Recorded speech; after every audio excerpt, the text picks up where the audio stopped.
Okay, hello everyone, hi. Yeah, it's just giving people a little bit to join.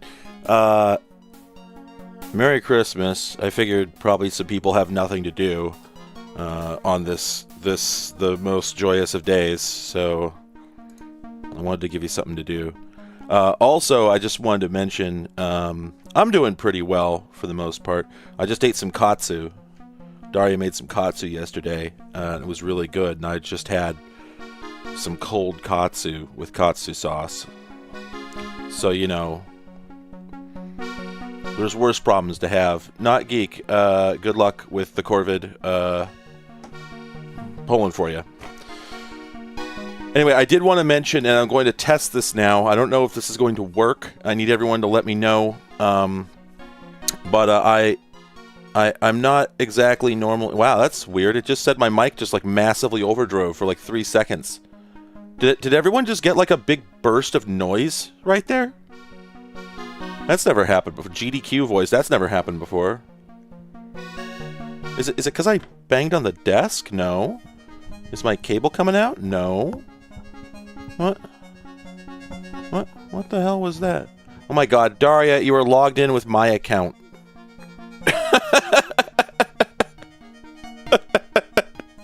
I did not type that nope in the chat. For just a second, I thought, is there an imposter here? No, not quite.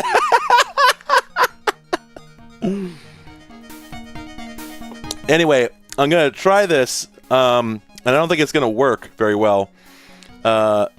This is new to me, but I'm not much of a soundboard kind of guy, but I've been thinking that I want a soundboard sometimes. So here, let's just try this. This is rock and roll. See, I think it probably gets mashed on by the game audio, right? So I probably need to put in a separate input for that. Here, let's do an application audio capture. And then, yeah, see, it's pretty... Yeah. Let me try and capture directly from streamdeck.exe. Oh, although, you know, now that I think of it, oh man, you know what though? I would have to double up on the compression to make that work. Okay, I'll have to come back and mess with that later. It was just an idea. I want that, this is rock and roll. I feel like I must have played this before. I don't recognize it though.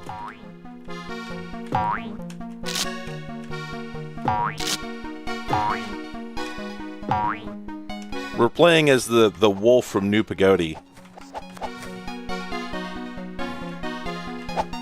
This right here, this is video games.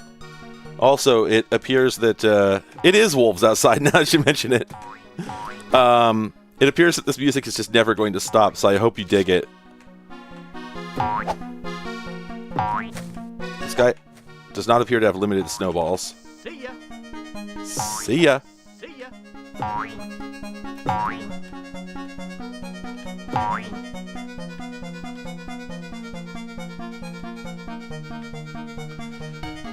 Supposedly this is from 1998. Oh, did I just die? See how long that pit was? Yeah, you know what? That's a good point. This is like a VCL furry right here.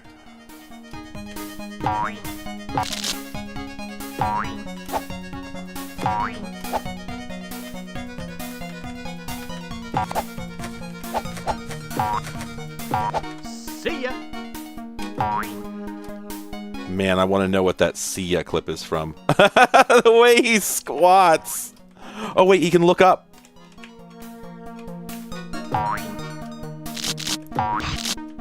One of them.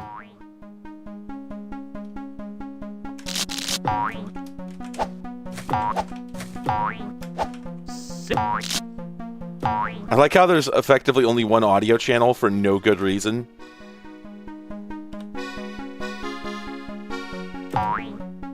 Oh, goddamn, it's the same pit. There's also, like, there's ice physics, but,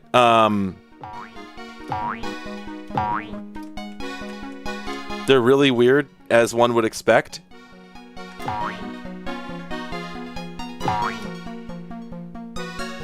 Watch me go into the same damn pit.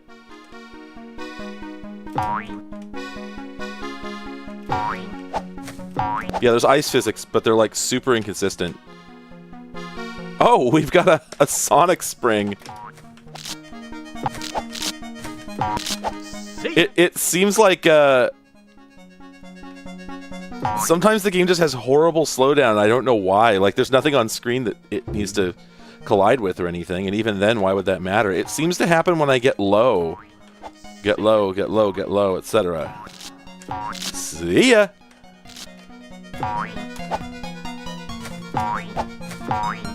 I need to pull out that sample and just put that on my soundboard. I need to have a soundboard. A tasteful soundboard. Nothing too... Oh, okay, so maybe that's got something to do with it. There's, like, access errors going on when we get down here. Oh, man. Oh, that's so good. Can we just walk off? All these stolen sound effects, etc. This is so tasty. Video games used to have heart and soul and be bad.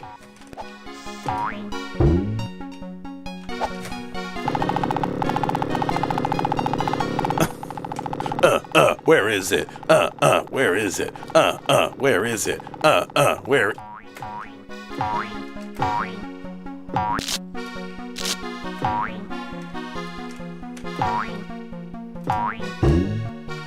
See ya.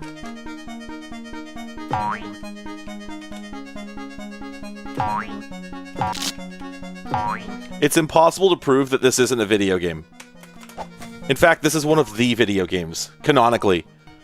You can't get any more video game than this. I can prove with mathematics that this is a video game.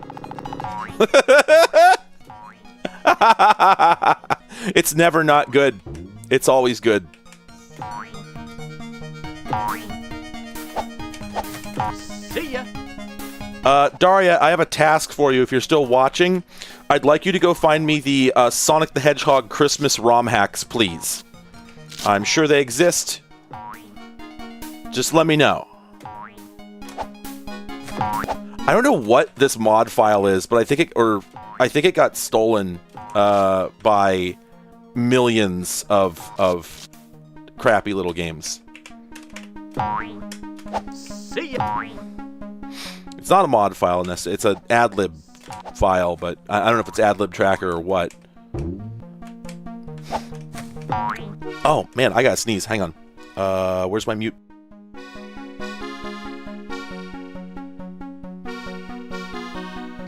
Damn it. Okay.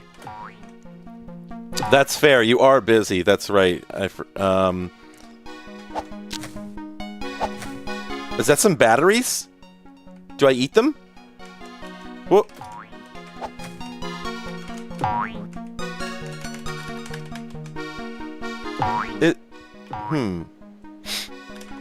Oh my god, this might have been in Scunny. Hang on. Because I know I've heard it recently. I wonder if... Oh, it might have been in Scunny. Oh, that sucks so bad. Please hold. Oh, man. I think it actually was in Scunny. Not this one.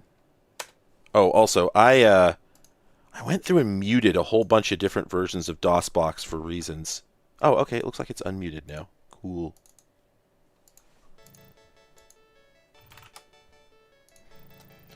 No, this is the one that's made by another company. Isn't quite as turbo hyper jank. There's no way this takes this long to load.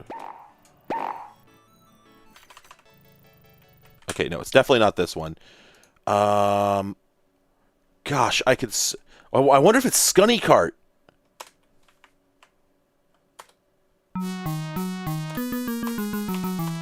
I'm really sorry that we're playing Scunny again, but we're not actually going to play it. We're just looking for the song. I swear it's in here.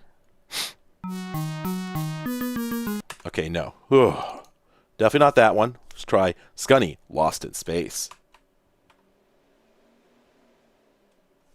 It would be so like Copysoft to just rip off like a mod file that they found on the internet.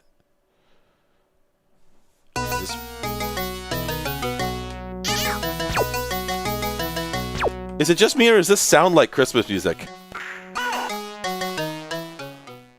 I wonder if it's supposed to be. Alright. Moving on. Scunny, Save Our Pizzas. I want to spend as little time in each of these programs as I possibly can. The Scunny games are hot garbage. If you didn't watch my last stream, I don't know what to tell you. I mean, you can probably get the gist just from, you know, like, holy shit, are these bad. These are just genuinely some of the worst games of all time for the PC platform. Okay, that's not it. Oh, man, I know it's not the Wild West one. It sucks that I even have to wait for these to open. It's a waste of my one life. Oh.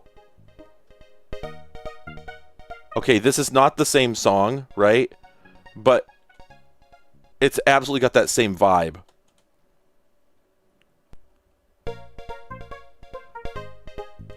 Oh, man, I wonder if this is what I was thinking of. That would be so disappointing. I don't think so, though.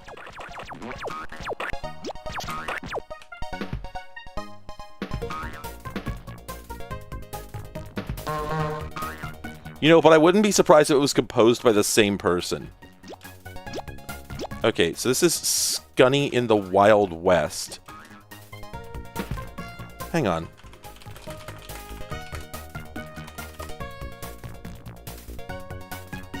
Let me see if I can figure out if anybody knows what song this is.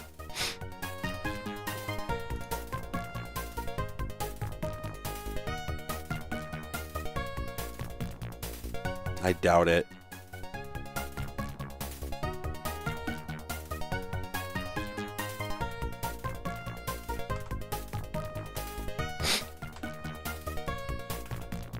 Yeah, I don't think so.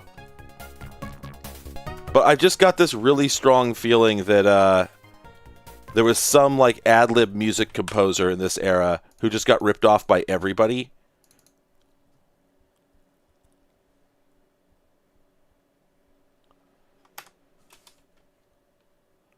Scunny does kind of sound like a slur. You know what? I can't argue with that. Some words just have that energy. Yeah, exactly. It does sound like it sounds like one of the demo songs that came with the frickin' Sound Blaster, I think.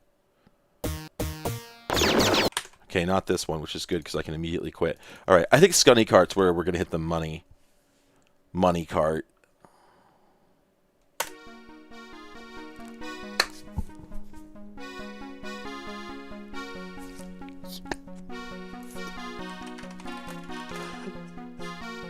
This is it, isn't it?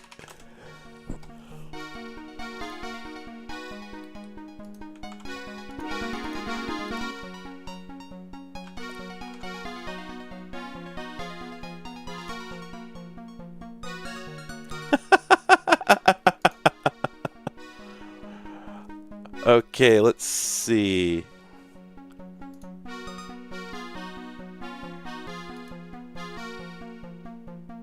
Oh my god, right.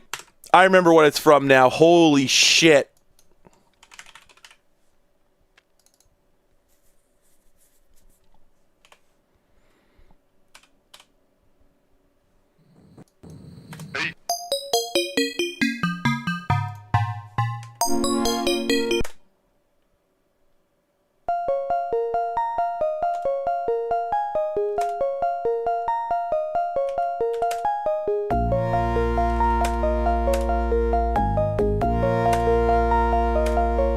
Oh man, I thought it was this.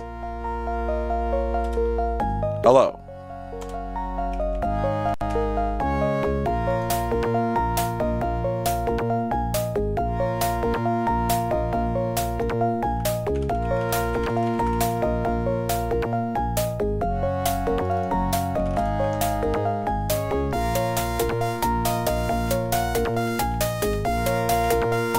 I wish to do neither of those things.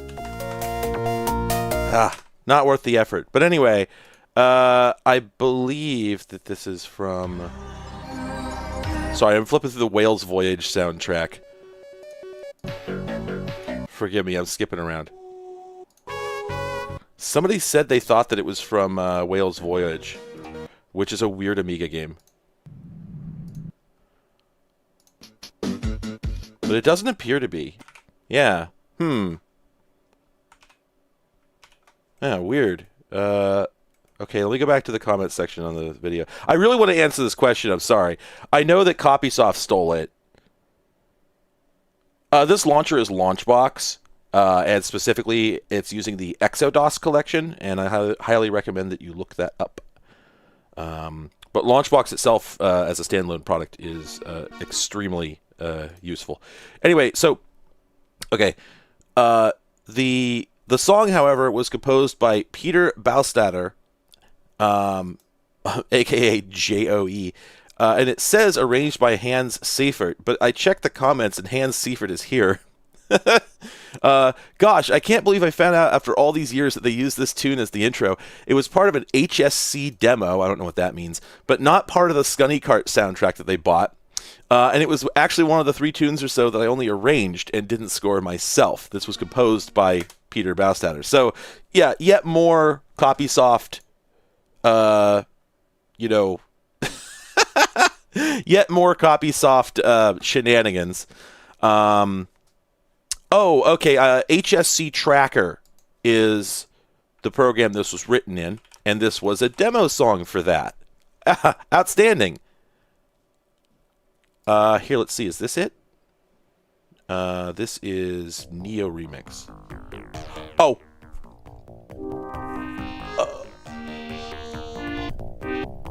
This song. This is one of the ad-lib bangers I had back in the day.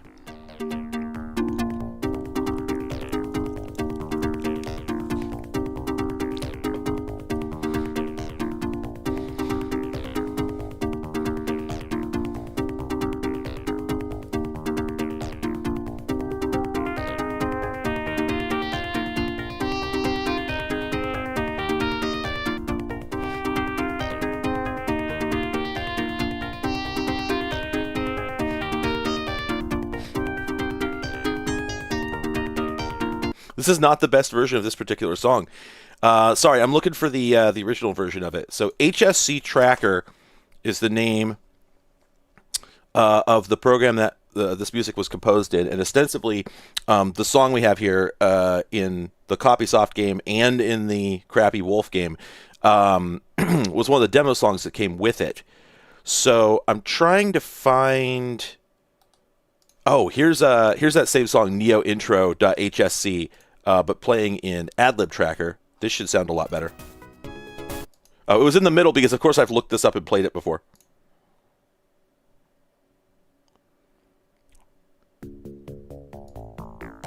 There we go.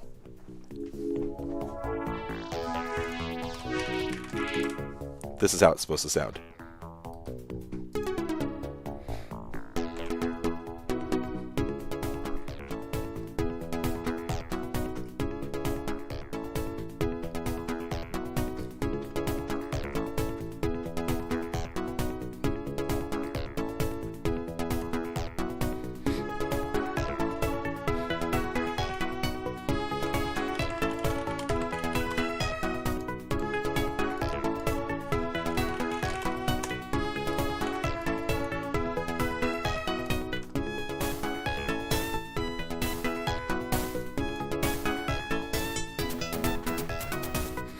No table wave to this. This is ad-lib. This is FM synthesis.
Okay, so I really want to find...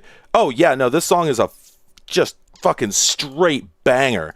I really want to find, however... I'm, like, hung up on this. I want to find the frickin' song that got ripped off for this. Here, let's see. Oh, God, is it going to make me type in music / for every... Oh, it is. Oh, damn it. That sucks. Okay, hang on a second. How do I quit? Let's quit this game. Boop. Music .. Okay, there we go. Oh, but you know what? I'll bet this is going to be less interesting. Start it again to stop playing is extremely funny. Okay, so if we start HSC track from here, then we should be able to load the files from the current folder. Wow, I couldn't have nailed it any quicker. There it is. Emptiness.hsc.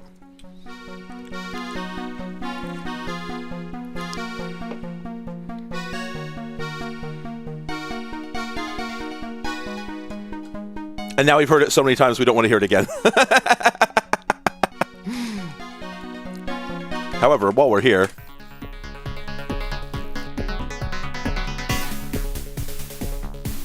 I can just leave the cat jam up. No, these are all going to be bangers.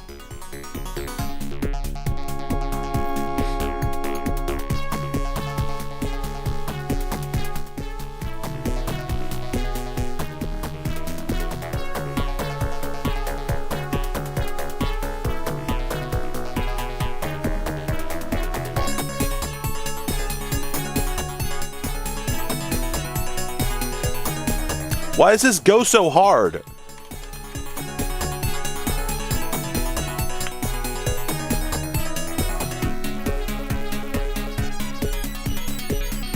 I'm tapping my foot too hard on the floor and, like, it hurts.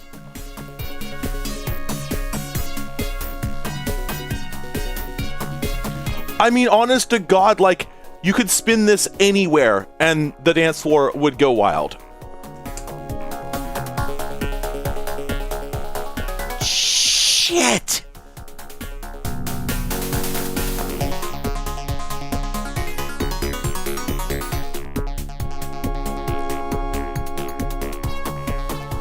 Okay, what else we got? My God, it's all gonna be good.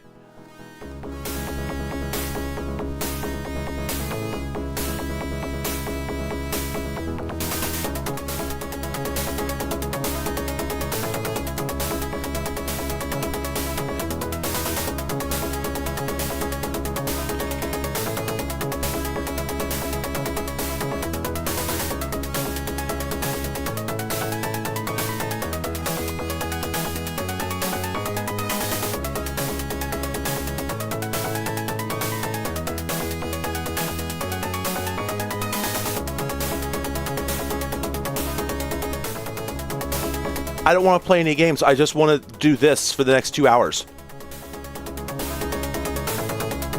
Holy crap. Oh, we get the breakdown?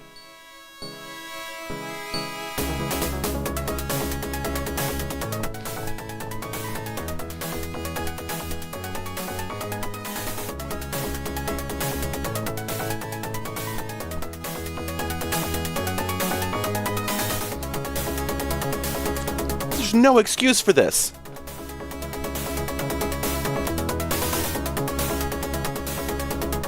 And nobody's uploaded this to YouTube. Like,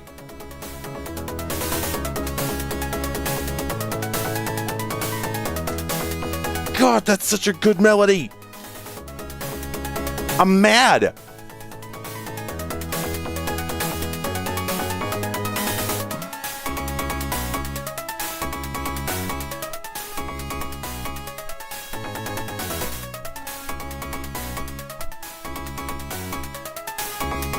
You're probably picking up a bunch of noise from my headset banging around, and I don't know what to tell you.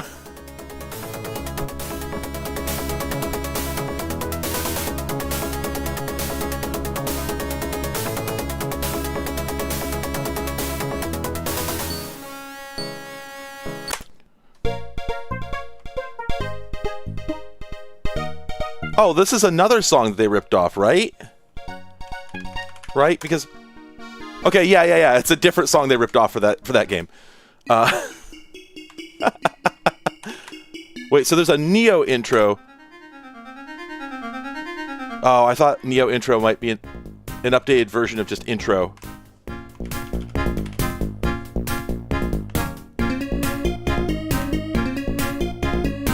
I gotta get in touch with this guy and ask if he minds if I use his music for idle music. I could probably roll this on my my streams as break music.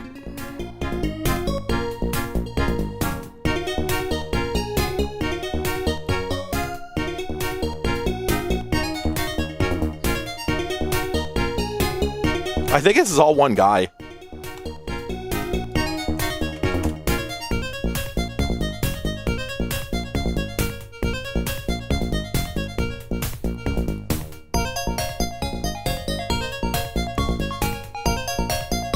I mean, it all goes. Oh, man.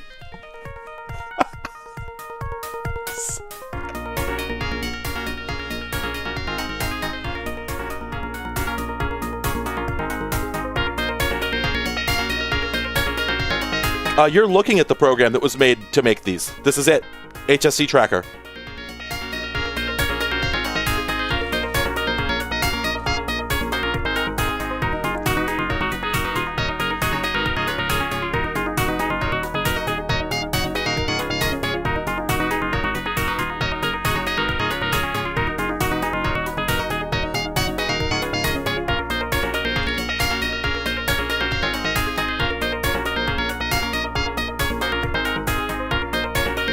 So I'm running this in DOSBox, but these files will play an AdLib tracker, which is a native Windows SDL app.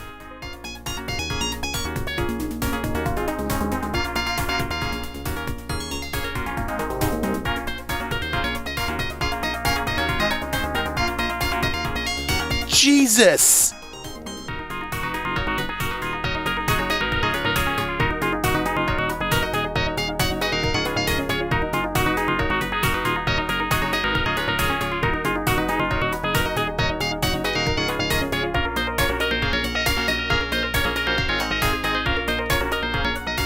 I don't know the origin of the cat, but we just call him Cat Jam.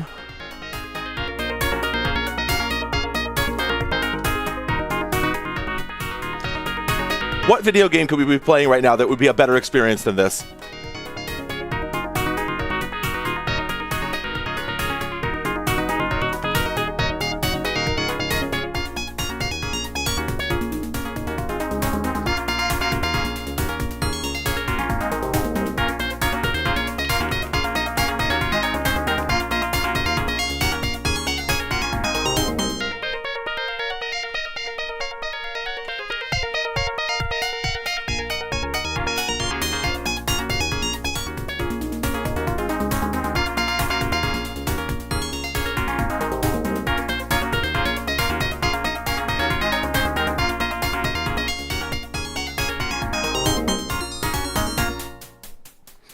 Yes!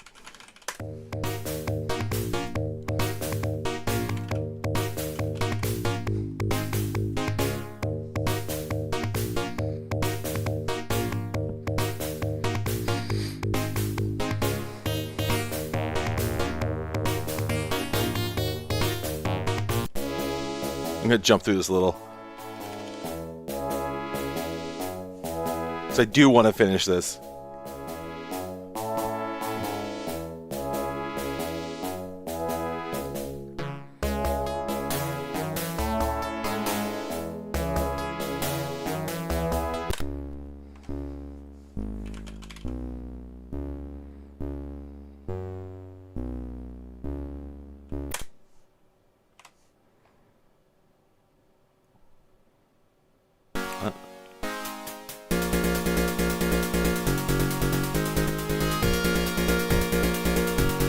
He just goes for it.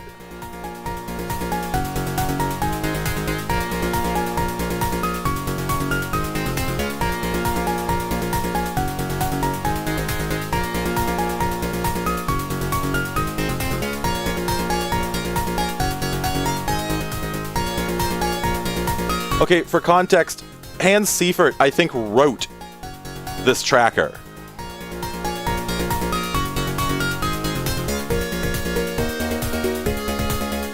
Imagine being such a fucking baller that you're like, you know what? I want to make music, so I'm just going to write my own synthesizer.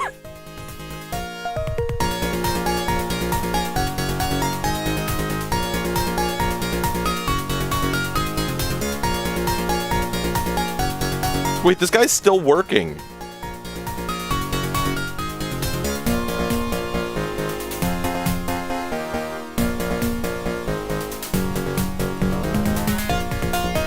Yeah, this guy's got a bunch of credits on, like, recent games.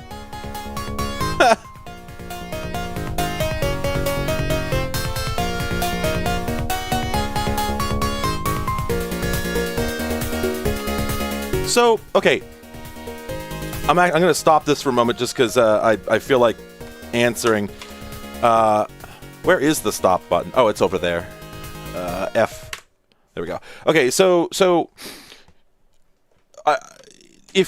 the way I always describe it is, if you're familiar with MIDI at all, that's a good starting point.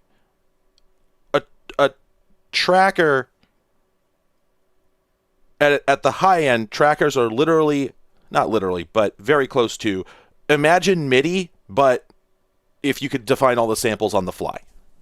And, you can express anything in MIDI, just you're limited by the capabilities of your tone generator. Well, if your tone generator is a sampler, and if your sampler has, echo effects and panning and, octave modulation, pitch bends, the whole 9 yards, then there aren't really any limitations. And to wit, I've heard music, sort of like demo music, stuff that nobody really does this, generally speaking, but you can make something that just sounds like a normal song, sounds like a damn MP3, except it takes up, 1/3 or a quarter of the space, by just using high quality samples and et cetera, et cetera. The trouble is with answering the question that tracker refers to a galaxy of different formats and applications spanning 20 years. So at the outset, probably one of the very first things that used the term was, I think, Impulse Tracker, I want to say. No, that's not true. Scream Tracker? I can't remember. But anyway, it came from like a program on the Amiga. So the original definition of a tracker was literally the definition of the Amiga's sound capabilities. And that was, don't quote me here, but 4 channels of, I believe, 8-bit PCM audio, 2 on the left, 2 on the right. This was hardware defined in the Amiga. They were hardwired that way. Of course, you could mix them externally, right? There's a certain bit rate, bit depth, there's a certain sample rate, but beyond that, there were restrictions as far as like how long a sample you could have based on how much memory you had. But other than that, it was just, you could do whatever the Amiga could do. And the Amiga happened to have a fairly idiosyncratic sound system. I mean, everything about it was idiosyncratic. So, on the PC, if you were building the same app, which later happened, these things got ported to the PC, then you didn't have, for instance, the 2 channels on the left, 2 on the right. And in fact, the Sound Blaster on the PC initially only had a channel, I believe, and didn't have any hardware mixing. So you were restricted to whatever you could do on the CPU. But with the PC CPUs at the time being faster, because the Amiga remained on a pretty old chip for quite some time, it meant, if you were on a 386, you could mix, 8 or 16 channels of 8-bit PCM audio live, without breaking a sweat. Maybe not on a 386. 486, I think you could. But the point is, though, that it's all software defined, right? So they very quickly expanded in capabilities and branched out into all sorts of other far more capable formats. So while the original one was 4 channels of, I think, 8-bit PCM, when you got to like IT and S3M files in like the mid 90s, those do 16-bit audio, unlimited length, yeah. So and then Pro Tracker might have been the first one. I can't remember, but at any rate, Ultimate Sound Tracker, was that it? I can never remember. It doesn't matter. There were several, and they got used interchangeably for a while. You could look it up if you really want to get the answer. But anyway, to give you an example, the Unreal, the soundtrack to Unreal and Unreal Tournament, and Deus Ex, all the original UE1 games, that's a mod format, and it sounds pretty damn good. Sounds like CD audio at times.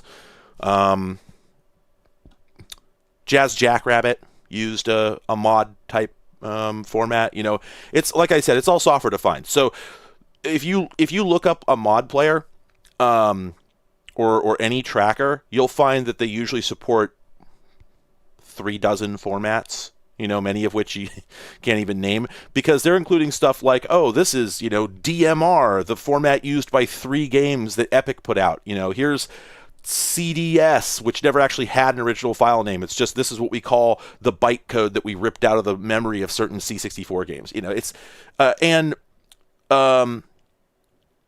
There is, so there's literally dozens or hundreds of specs that all have different capabilities.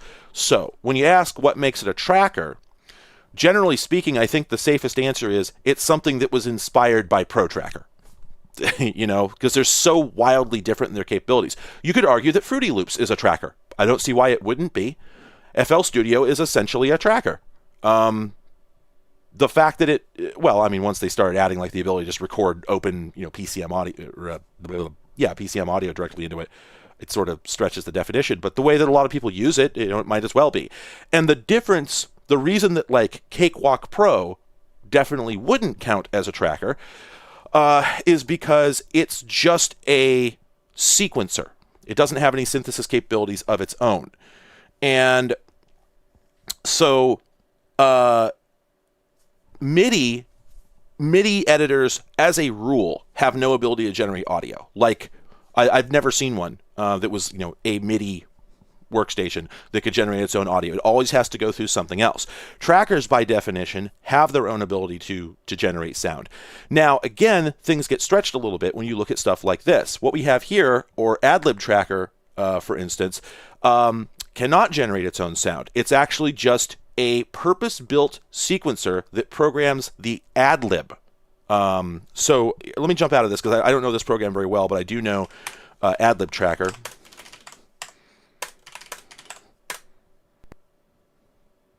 Okay, so this is AdLib Tracker, and this is a purpose-built tracker whose sole function is to program the AdLib and compatible sound cards. So this has a total of 18 channels, but you can't use all of them depending on which AdLib compatible style card you have.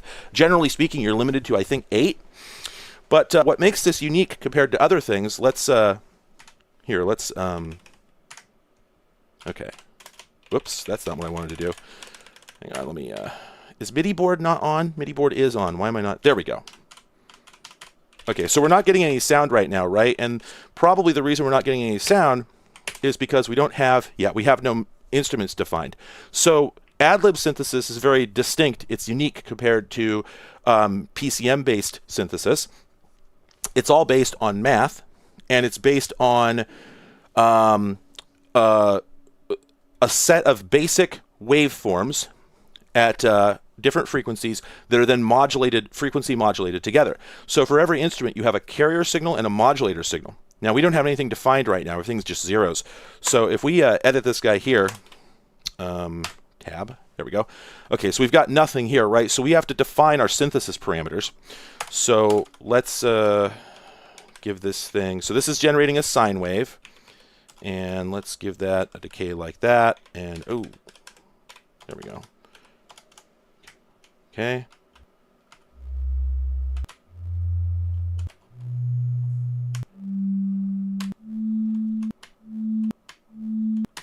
Now I want an instant attack.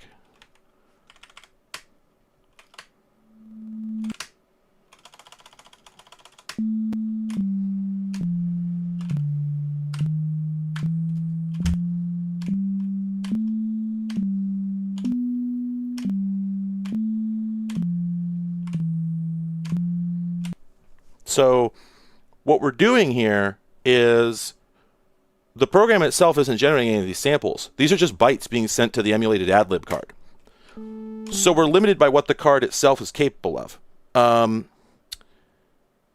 9 channels. Okay, all right. Yeah, I wasn't sure what the limitation was. Thank you. So here I'm defining the basic. This is the basic waveform, right? And that just sounds like a cheap, Casio keyboard. So now if we hop over to the modulator slot, there's nothing in here. So let's give it something. There we go.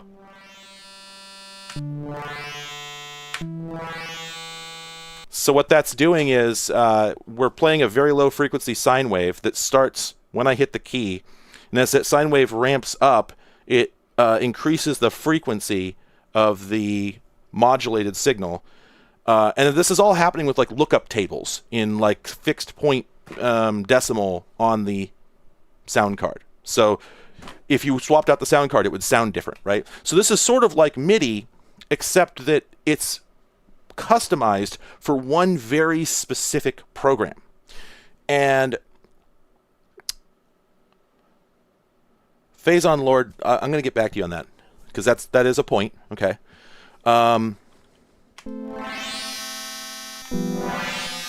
Yes. So with sampling, you take a noise, you take an actual organic noise, a recording, think, you hitting a metal pipe, and when you play back different notes, that recording is just being played back at different speeds. So you play a high octave, it plays it faster. You play a low octave, it plays it slower. And then if you want to make it sound different, you can pitch bend it, you can put effects on it, echo, reverb, you can stretch it, you can, loop parts of it, whatever. But every single sound that comes out of your speakers is a piece of that original recording. Synthesis, by definition, is the creation of sounds from whole cloth. You're starting with, interestingly, in some cases, a recording. Particularly in the early 90s, there were a number of synthesizers that did use like very short snippets of PCM as a starting point and then expanded on it from there, but that only happened for a short period. Generally speaking, synthesis begins by generating a pure tone of some kind. Now, I'm talking about subtractive or additive synthesis for the most part. There's many different types, but usually when someone's talking about like a synthesizer in this era in particular, you're talking about something that, for instance, this is a very pure kind of synthesizer. You have different bass waveforms, a sine wave, a half sine wave where it's just the top parts instead of the whole thing. A square wave, a triangle wave, whatever. You start with one of those, and you have electronics that just generate that signal directly. Resistors and capacitors fed into one another to generate that kind of signal. And then depending on which key you press, it connects a different resistor or capacitor to that circuit to produce a different frequency. And then after that, you modulate that in some way. You take the original pardon me, you take that original signal and, for instance, you filter it. Now, we don't have any filter controls here. This is an interesting thing about the AdLib. To the best of my knowledge, there's no filter, which really sets it apart from a typical synthesizer, because generally speaking, you've got some kind of filter. But your basic subtractive synthesis model, what you'd have from like, I want to say like a Roland Juno 8 or something like that. You start with a waveform. Here, let's turn this back off. And there are better ways to demo this, but You start with a waveform like this, and then you put it into a simulation, basically a simulation of like a resonant chamber. And by varying the virtual size of that resonant chamber, you can knock off high frequencies or emphasize high frequencies. And by varying this over time, you get, things that basically please our minds because they sound like human voices, Wow. And that's like the basis of 90% of synthesis up until the 90s. So, well, what I would say, astrophotography, is originally, when this was running on an actual PC, I'm emulating it, but it was running on an actual PC, this is not quite accurate, but it's close enough. A Sound Blaster or an AdLib card was essentially a Yamaha DX7. Like, it's not as good. It was missing some parts, or maybe it had more parts. I don't remember. The DX7 was quite a bit older. But it was the same technology, right? And it was essentially just, the chip at the heart of one of those keyboards, which powered the musical tastes of the entire decade. The whole 80s were dominated by the Yamaha DX7 and similar machines. So you essentially had a DX7 in your computer. So it was a hardware synthesizer. It just didn't have the keyboard. And in convention, in electronic music production, that would be known as a tone generator. You used to be able to buy boxes that would just have a MIDI jack on the front and an audio jack on the back, and that was it. And you'd plug your keyboard or your sequencer into that, send it note values, and it would, using whatever internal synthesis engine it has, whether it's analog. I don't think there's any MIDI-controlled analog tone generators, but whether it's just a basic subtractive synthesis engine or a DX7-style FM synthesis engine or a wavetable-based engine, like a Roland sound canvas or whatever, you would send it, C5, and it would produce that using whatever technique it has. Well, the Sound Blaster was no different, except that instead of speaking MIDI, it spoke a proprietary bytecode, because the things that the Sound Blaster does are not expressible in MIDI. It doesn't have the terminology for it. So your program had to understand intimately how that sound card worked.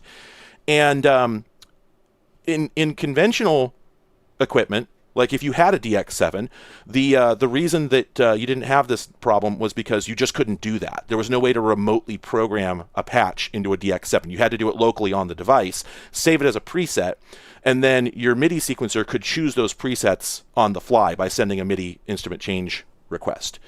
So also the Gravis ultrasound, I believe, was exclusively a sampling synthesizer, I'm pretty sure.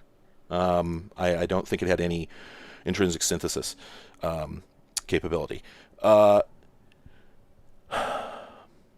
so FM synthesis, the way to put it is that FM synthesis, although it is a distinct method of tone generation in its own right, but the reason, as I understand and interpret the events, the reason that FM synthesis happened is because in the early 80s,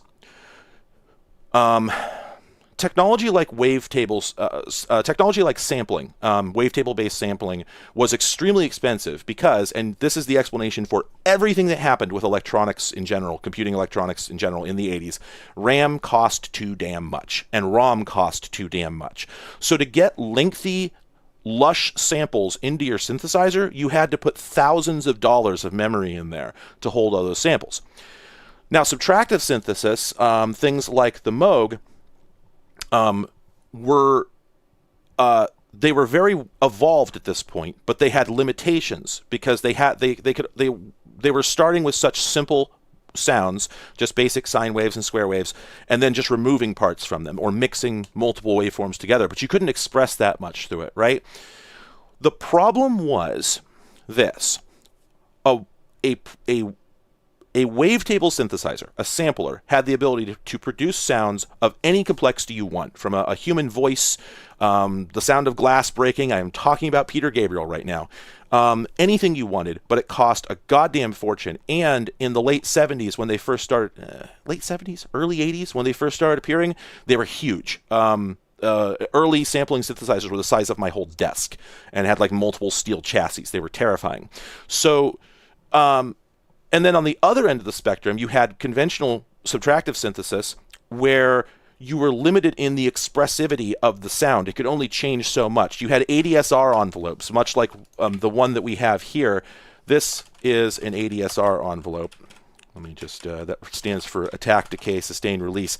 And what that basically means is you're describing, pardon me, what you're describing with this envelope, right?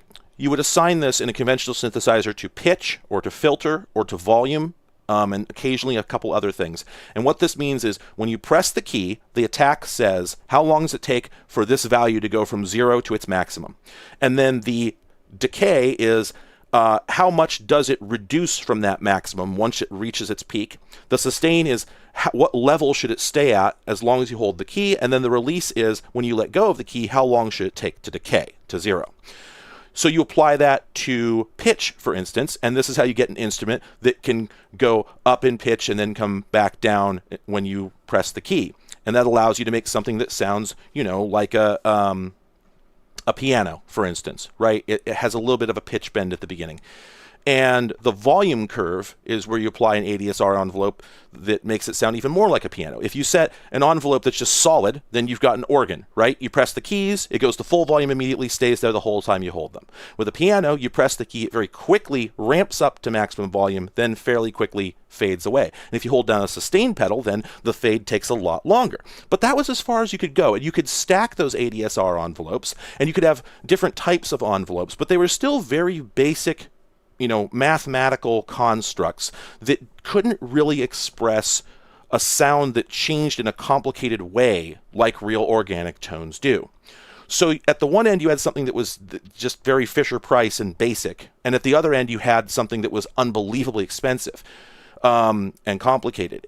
So what Yamaha, I think, I don't know who originally came up with it, but what the DX7 did is it brought something to the table that allowed a type of synthesis that was far more complex, but without requiring enormous amounts of memory. Because what they did is, instead of using analog circuitry or a digital simulation of analog circuitry, the FM synthesis used pure math. So rather than having analog electronics feeding into each other to produce these effects, they were using a computer or purpose-built, single-purpose silicon that was taking numbers and smashing them together and adding and subtracting and multiplying. And so, yes, as Kangaroo just said, the basic tones that a DX7 could produce were just sine waves. Was it just sine waves? Yes. You started out with a sine wave, and you could define what frequency it was in relation to what key you pressed. And that was it, right? That's the base waveform channel is nothing more than doot, right? And then you had to modulate it, and that modulation allowed you, to do this sort of thing. And what's happening there is you're hearing the complex interaction of two waveforms where one is changing the frequency of the other, hence frequency modulation. It would be very, very hard to make that in analog circuitry. But the cool thing about this is that you could make a sound this complicated. Let's turn down that. It's over-modulating. Let's turn that down a bit. There we go. Whoops.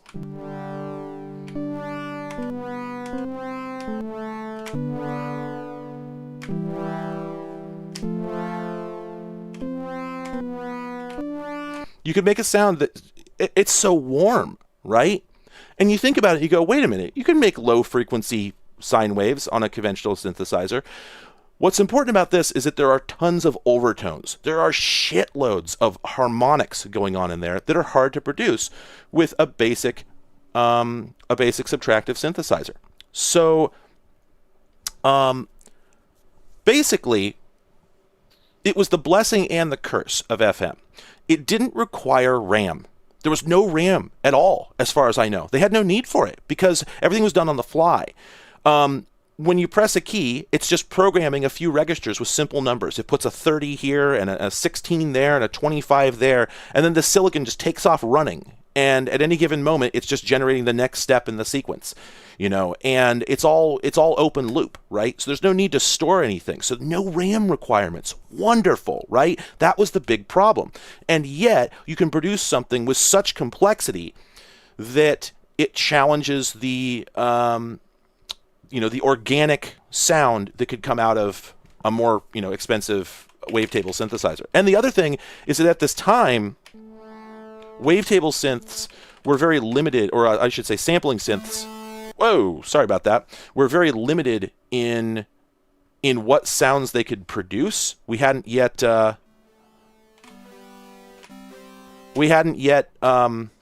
figured out what to do with them, So it took a while for things like the Roland D50, for instance, which was another instrument that dominated the 80s and 90s music industry, because it took those basic samples, which people like Peter Gabriel were fell in love with at the beginning of the 80s, but they often went into their songs very raw. And then several years into the 80s, companies like Roland came out with these devices that took them and mixed them together and applied effects to make them a lot more subtle and nuanced. And this ended up defining the other half of the sound of the 80s. And then as we went into the 90s, that took over, and the D50 and whatnot became a much,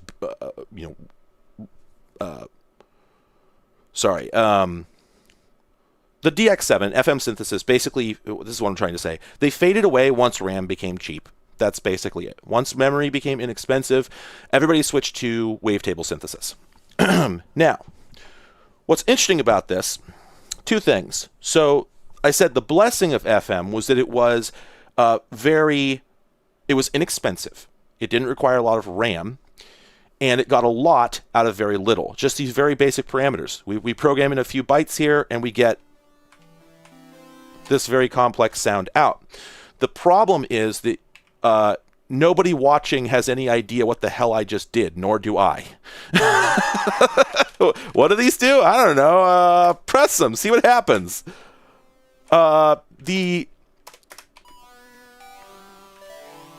You can get wild results with very simple changes is the trouble. And it's really difficult to for an average person, or an expert, let alone an average person, to understand what all these knobs and buttons do, right? There's a lot of stuff going on here, and this is simpler.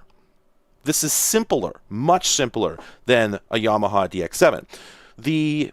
As I understand it, based on what I've seen here and what little I've read, the AdLib card and the Sound Blaster offered one operator. You had a bass waveform, and then you had a modulator, and that was it. The DX7 had, what is it, like 8? Something like that? And then they would feed into one another. So you'd modulate, and then you'd modulate the modulator. And then you'd feed that into another block where another bass waveform and another modulator were there. So it got crazy.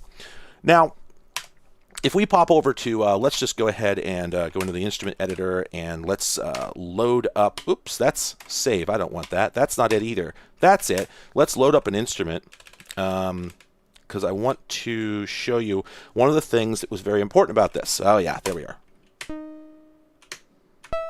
That's not a very good one. Do we have a better one? Yes!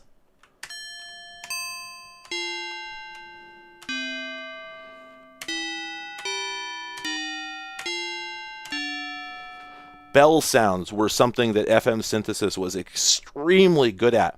And, a piano and a bell are kind of similar in a sense. So the sound of a plucked string was virtually impossible to create with additives or with subtractive synthesis or additive synthesis. But the FM technology just did it without even trying, right? No problem at all. And in fact, let's go down here to, where is it? Oh, wait a minute. One moment. Wow, are none of them named? Wait, am I losing my mind? Oh, there's just very little in the R section. One moment.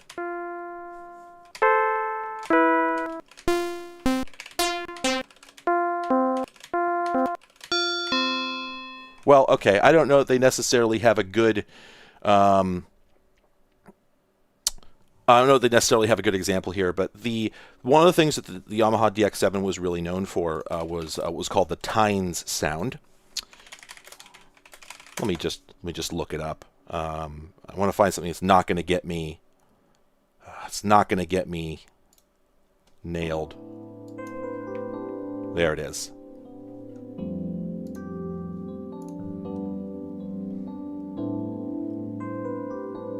Oh, you know what? Maybe the sound is under E piano, now that I think of it. Maybe that's why I can't find it. Yes!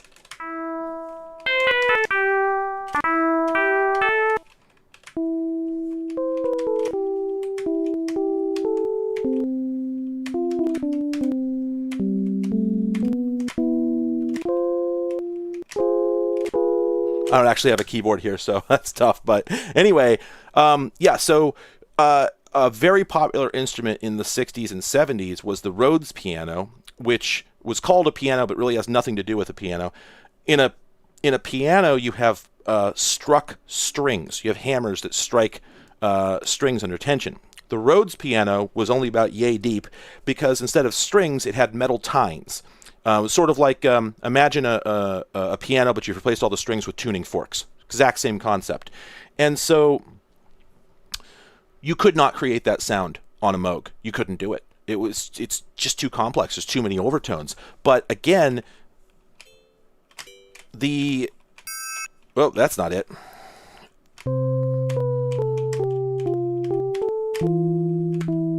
The FM synthesizer just does it without even trying. So this became big, just absolutely massive. Look at this. See, there aren't the best patches in here, unfortunately. Mostly because, and this is the other thing. Somebody asked, why did people use trackers, use sequencers instead of, well, I'm not sure what else, Okay, so in 1991, if you wanted to compose music on your computer, you weren't doing it in something like Reaper or like Audacity. It didn't exist because memory was still expensive. Hard drives weren't very fast. They didn't hold a lot of space. People didn't have good DACs. They were extremely expensive. Computers didn't have a lot of CPU cycles or a lot of bus bandwidth and whatnot. It was just hard to get audio in and out. It was hard to do any sort of real-time processing on PCs. It was hard to store it. It was hard to get it from the hard drive into memory on the fly and all this other stuff. And then you had to mix it, right? So the advantage of using a tracker, of using a sequencer-based composition was manyfold. For one thing, everything's quantized to begin with. I mean, it's the same reason people use it now, right? It's easier to make music in a tracker. It's easier to make music in a sequencer than it is with natural instruments just recording into a multi-track file. You can't be out of step. You can't get out of sync with the other tracks. It's impossible, right? And you can't be out of tune either. So, in addition, the resulting files are extremely tiny. Each of these, I don't know. Here, let's go to load here. Yeah, so those numbers on the right are probably bytes. So these files are a few bytes, or a few kilobytes a piece tops, right?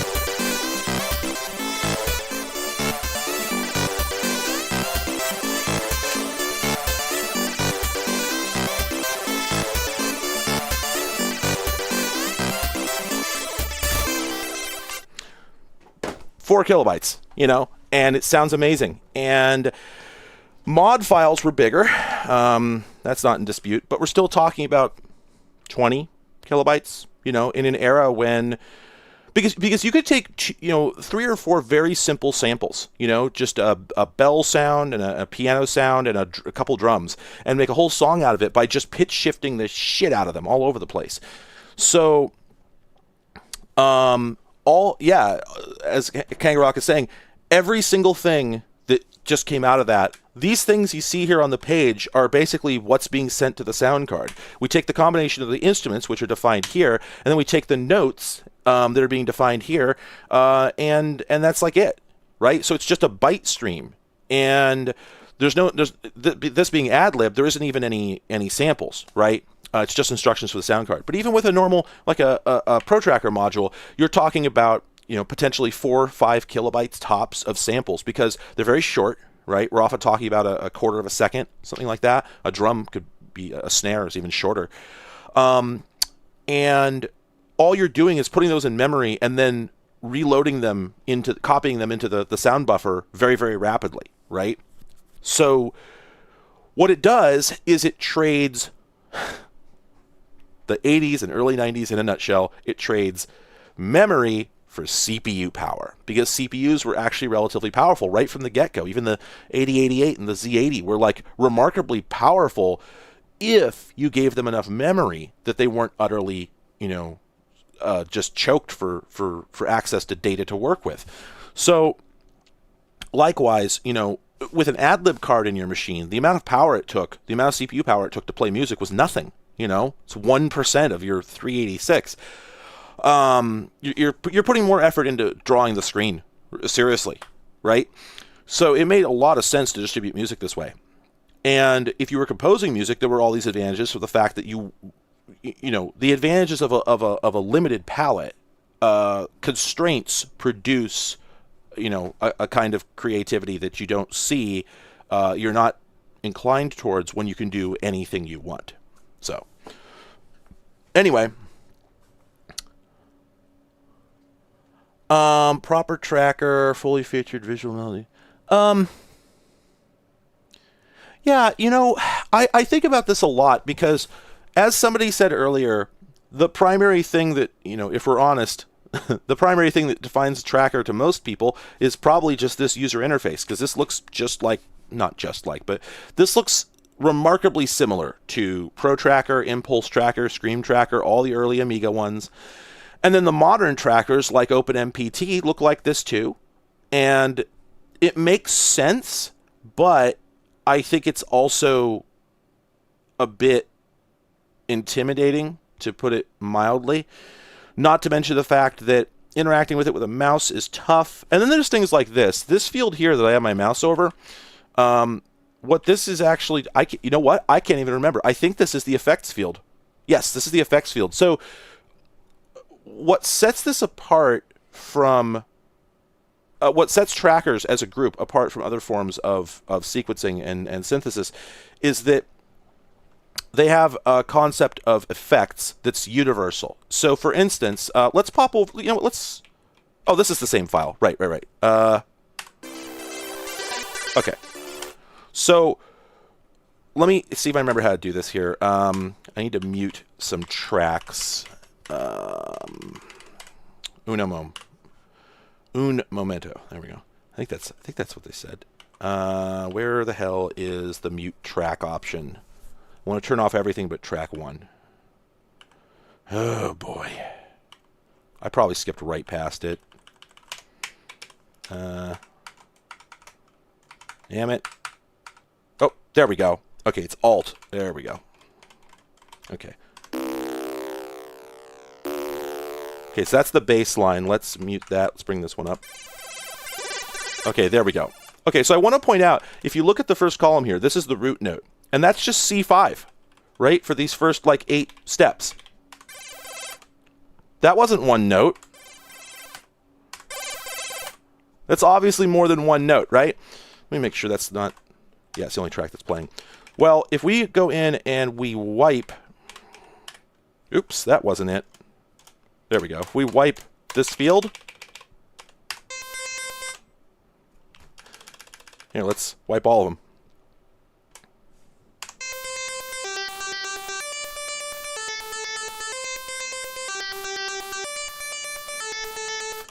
So obviously that's a lot less complex, right? And that's and it's still not pure because this second field here is also affecting it. So let's get rid of those. Oh, whoops. I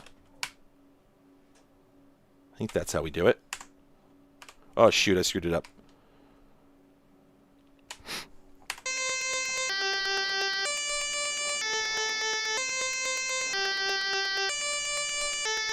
So that's what's actually been entered on the note column. Now, you can hear there's a sort of modulation, this like that's going on because we're also re-triggering each of those notes. So let's lose all those re-triggers.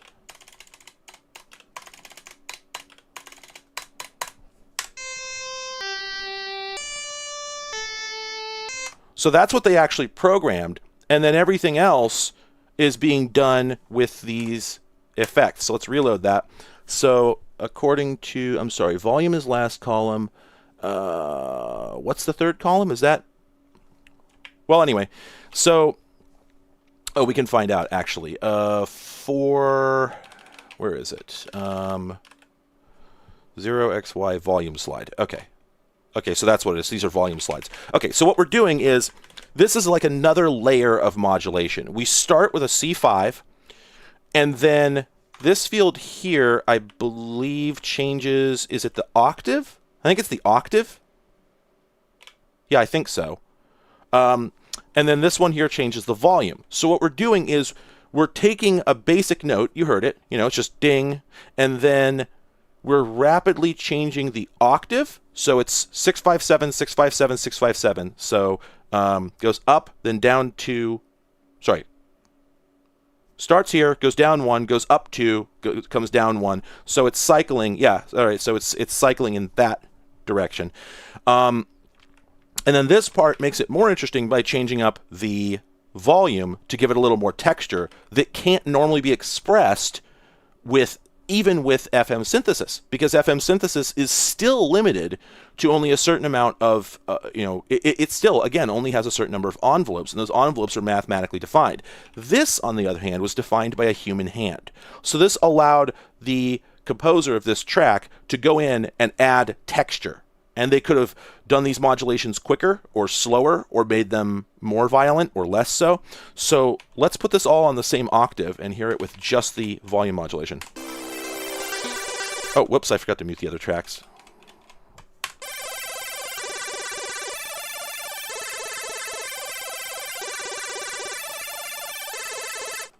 So I think that's just the volume being modulated. Which is kind of wild. It sounds like there's more going on than that. Let's see, can we calm this down a little bit?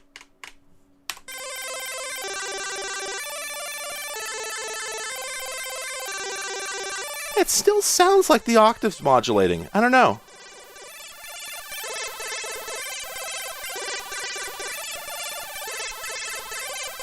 God, that's a good song. But then there's all this other shit you can do in here. So, for instance, we could be arpeggiating on this column instead of doing it manually in the octave column. I'm not exactly sure why they did it that. Oh, I'm sorry, because they want to do the volume effect and the octave modulation effect. Oh, I'm sorry. This is arpeggio. I was misreading it. I'm sorry. This is okay. So they're stacking the arpeggiator then. So here, if we put this all on one.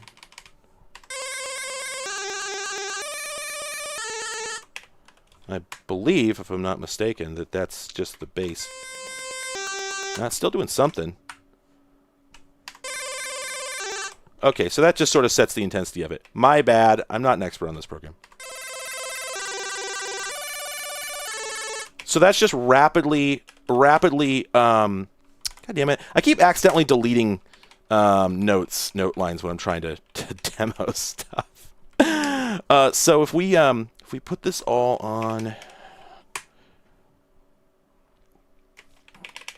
okay.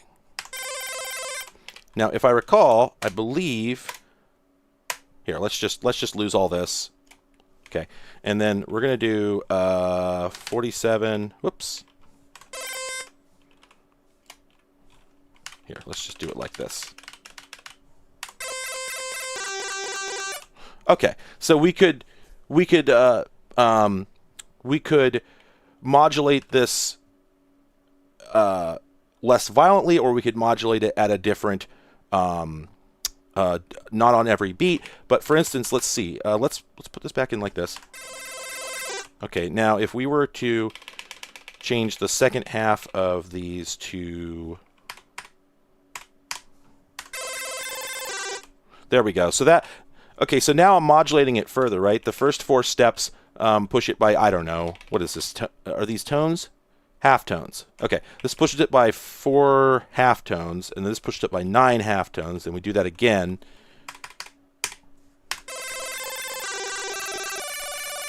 That's actually pretty cool.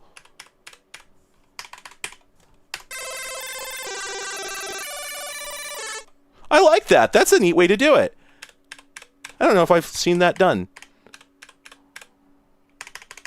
Let's do that for the whole pattern. Oops, I got off a step.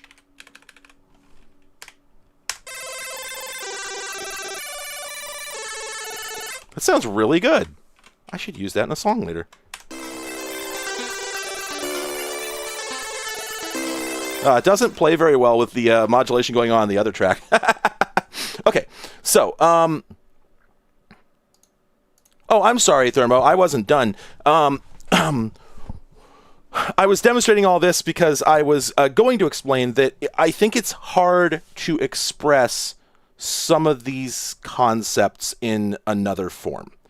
Like, in my head, this is a programmer's way of making music. It was written by programmers for programmers, and over the years has primarily been used by the biggest computer nerds in existence. Like people who literally, their pastime is figuring out ways to make computers do things that their designers did not expect them to be able to do.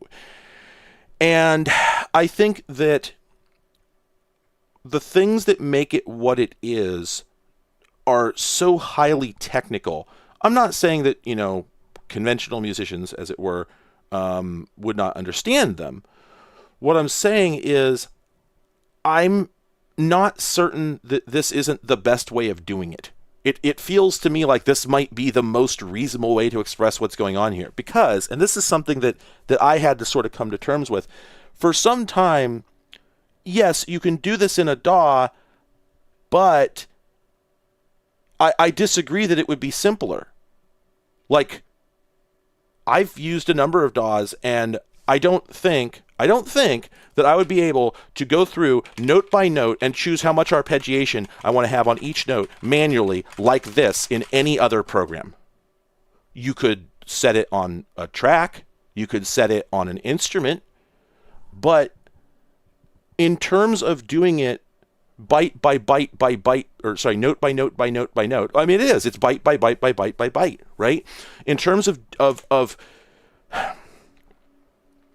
mod files, tracker files are these little Fabergé eggs. They're these little intricately crafted things where every single note has had so much mustard put on it. Like somebody has gone in and they've taken every single note and rotated it just so and turned it just so and put a little dollop of icing on top. And compared to making music in a conventional DAW, I think that they work with much broader strokes, which has its advantages. But there is a reason that mod music sounds the way it does, and it's because it's had so much, individual effort put into individual notes, and like. It would simpler with MIDI and VSTs. Yes, in broad strokes. Yes, if you want to modulate all notes that way, but what if you want to have a different arpeggiation on every half step? Like, you could do that here. And every step, sorry. I don't think there is an easy way to do that nearly as quickly as I just did it in any other piece of software. Because this is just raw data entry. This is a spreadsheet, and like again, it's not even a protocol thing. It's not even it's UI. We're talking about pure user interface here. Like if you had to use a mouse to click on anything, it would automatically be 10 times slower. or require you to do a lot of, memorization of keyboard shortcuts and whatnot if you want to do stuff on a per note basis. The sophistication of what you can do in something like FL Studio is higher. That's not in dispute. The ability to craft a piece of music down to the absolute, the cracks and crevices of a single note, I really think these are better crafted for that. And the reason for that is because that's how they had to be done to begin with. The reason that effects like this exist is because of space constraints and memory constraints and whatnot, where originally, this is like spicy late stage stuff, right? The whole idea to begin with is, let's nuke everything. The whole idea to begin with is that you would start by hang on a second. Where the hell is there we go. You'd start with a note, and, you could play a note, every few steps, whatever, and then just come over here to the Effects tab, and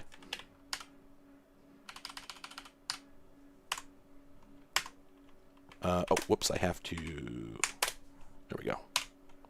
Oops. You put in your modulation here, and this way, you don't have to program every single note. You don't have to do absolutely everything. At first, this would have been a labor-saving technique, right? Rather than, having to program in hundreds of different notes to get an arpeggio, you put in one note and then you use the effect to arpeggiate it. Over time, people then, layered technique on top of that. As we saw, they're doing arpeggiation in two different columns simultaneously, So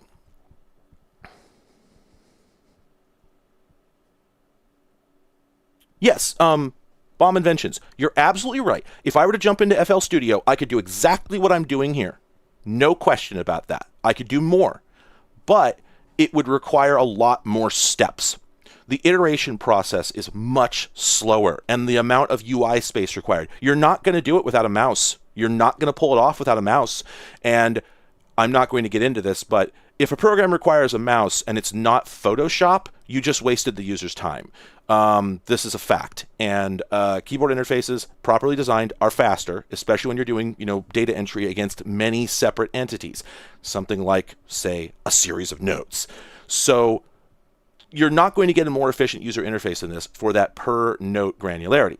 The styles of music that are typically made on everything except a tracker do not necessarily benefit from that kind of granularity. So what I'm saying is not that this is a better way to make music. I'm not saying this is superior to FL Studio or, Ableton or whatever. I'm saying that it is carefully tailored towards a specific style of music. And I think it would be very hard to make that style of music in anything else. And I also think that while the tracker concept could probably be reimagined in a more modern way, I think that in doing so, it would probably no longer lend itself very much to the sort of music that trackers are used to make. And at that point, I'm not sure if it has a purpose. But feel free to try. I would be very interested.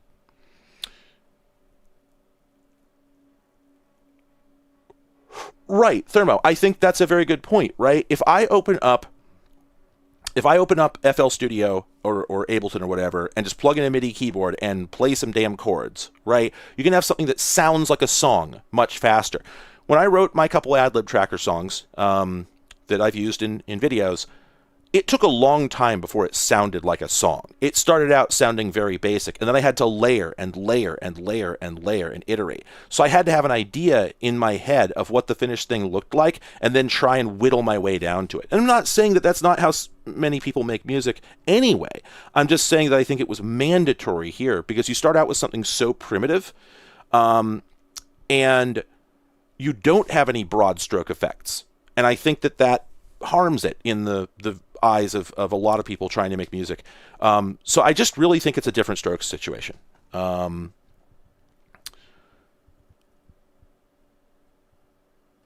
but I would be interested. I will say this, that I absolutely do think that a lot of people would like to make music in trackers if they knew how to penetrate this. Because I can tell you that I have tried many times, and it wasn't until, earlier this year that I actually managed to like sit down and get over the fear of, I mean, look at this. What the hell do you do with this? Where do you put the notes? Like, even realizing that the notes go over here, right, is hard enough. And there's so much stuff that's just like, I hit delete. Whoops, we just lost a step. Oh, what do I do now? Right? There is an undo, but like it's not obvious. And there isn't any mouse control. So if I want to copy a chunk of notes, I can do that. But it's weird. I think I can't remember. You know what? I've forgotten how. I don't even remember how to do it. Yeah, I don't even remember how to do it. And then you have to think about like whether you're copying notes or whether you're copying the whole channel. It's very dense. It's designed for programmers, and I think that the concepts of trackers and the tracker sound are things that a lot of people would like to play with if they didn't have to penetrate this to get there. This is very intimidating. And and for instance, the pattern concept, right? Stuff like FL Studio has a similar concept. But just to illustrate for anybody who's familiar, who's only familiar with sort of conventional linear music making, just like multi-track linear audio editing, you might not be familiar with the pattern concept. If you open up like FL Studio, for instance, and you can start making a pattern, right, which is 8 bars, whatever, which you're then planning on looping, right? So you make a drum loop that you intend to use for a whole verse. You go back to the pattern editor and you drop that drum loop 4 times. Now you've got your verse. Then you can edit another pattern that's going to be your chorus, or it's going to be your fill, your bridge, whatever. And then you can just go back and drop in that first loop again. So you build your music out of building blocks. This is straightforward, and in FL Studio, for instance, and I think Ableton as well, it lets you visualize this as a multi-track layup, like an individual, multi-track audio session. It lets you visualize this as a multi-track layup where you can lay down these chunks and just move them around. Here, the concept is similar, but again, quite a bit more barbarian. So you'll notice at the top right that we have the pattern order, and that most of those numbers are dark, right? So only the first one there is illuminated. And when I first tried to play the song, nothing happened, because by default, all these are blank. So if I were to hit play, it would currently play this pattern and then just repeat it over and over, because the only one that's filled in is position number 0. So if I wanted to play this pattern twice and then play a different one, I'd have to come down to step 2. Oops. Damn it. I'd have to come down to step 2 and put that in, and then I could put another pattern here, and then we could go back and play the first one again, and then play the second one twice, or whatever. But you have to program these all in by hand, like I just did. You can see I already screwed it up. And then it's in hex, for Christ's sake. So you get up to 9, and then it turns into OA, OB, OC, etc. Not to mention just the density of this, right? Because the steps and your patterns have the same numbering scheme. So eventually you're going to have shit like it's going to say OA 13, and you've got to remember what the hell that means. And adding a new pattern is a pain, because every time you do it, you've got to remember that you did it and go up here and add it in the damn pattern order. And it's not that hard, but does it need to be quite that dense? Does it need to be quite that obtuse? I don't know. I don't think so. Probably not. And then the other thing is, having said all that, right, I made my 2 ad-lib songs. I felt great about myself. So I thought, you know what? All these years I've wanted to make music in conventional, like Amiga-style tracker, sample-based tracker files. Now let's go check out OpenMPT, which I was intimidated by for eons. You want to know what? I still have no idea where to begin. I know theoretically what the columns do, but it's just so obtuse. I can even load up a song that already exists and try editing it, and still I feel lost, like I've never seen the damn thing before. So, yeah. Again, it might be a very short delta. I could be wrong about all this. I'm just saying this is how I perceive the reason that the tracker has stayed such an obscure thing. It is so programmery. Look at it. Notice that okay, so 10 minutes ago, I was programming in a couple of notes, right? And I'm like, okay, we put a note on the first step, and then the 8th step, and then, shit, because it turns into hex, and I can't remember what the 12th step is in hex. Yeah, so, it's just very programmery, and the results are great, you can get good at it, and,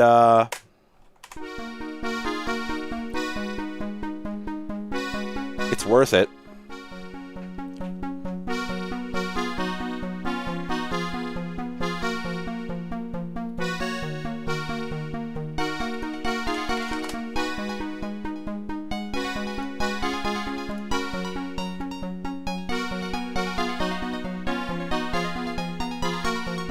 Oh, yeah. I haven't used Renoise, but that does look pretty cool. So, yeah, Zen, here's my recommendation. I would suggest that you check out, like Oliru said, Renoise. Looks pretty cool. I don't know if that's free. I assume it is. Also, OpenMPT is one of the few modern native Windows, etc. trackers. It supports all the formats. This is the important thing. You can drop anything into it, and it comes with a bunch of demo songs. And I would suggest that you grab one of those and drop a demo song into it and just explore it, right? Because this isn't like conventional music production where what people give you is an MP3, right? When you download a mod, you're getting that's the project file. That's what the composer used, right? That's what they worked in. So, okay. I guess Renoise costs money. Okay, so OpenMPT is free, so at least there's that. It might not be as easy a learning curve, but you can start there because it doesn't cost anything. And you just drop a file into it, and then you'll be able to go to the Instruments tab and see every instrument that they used. You'll be able to go to the patterns and see how the patterns are arranged and where the notes are.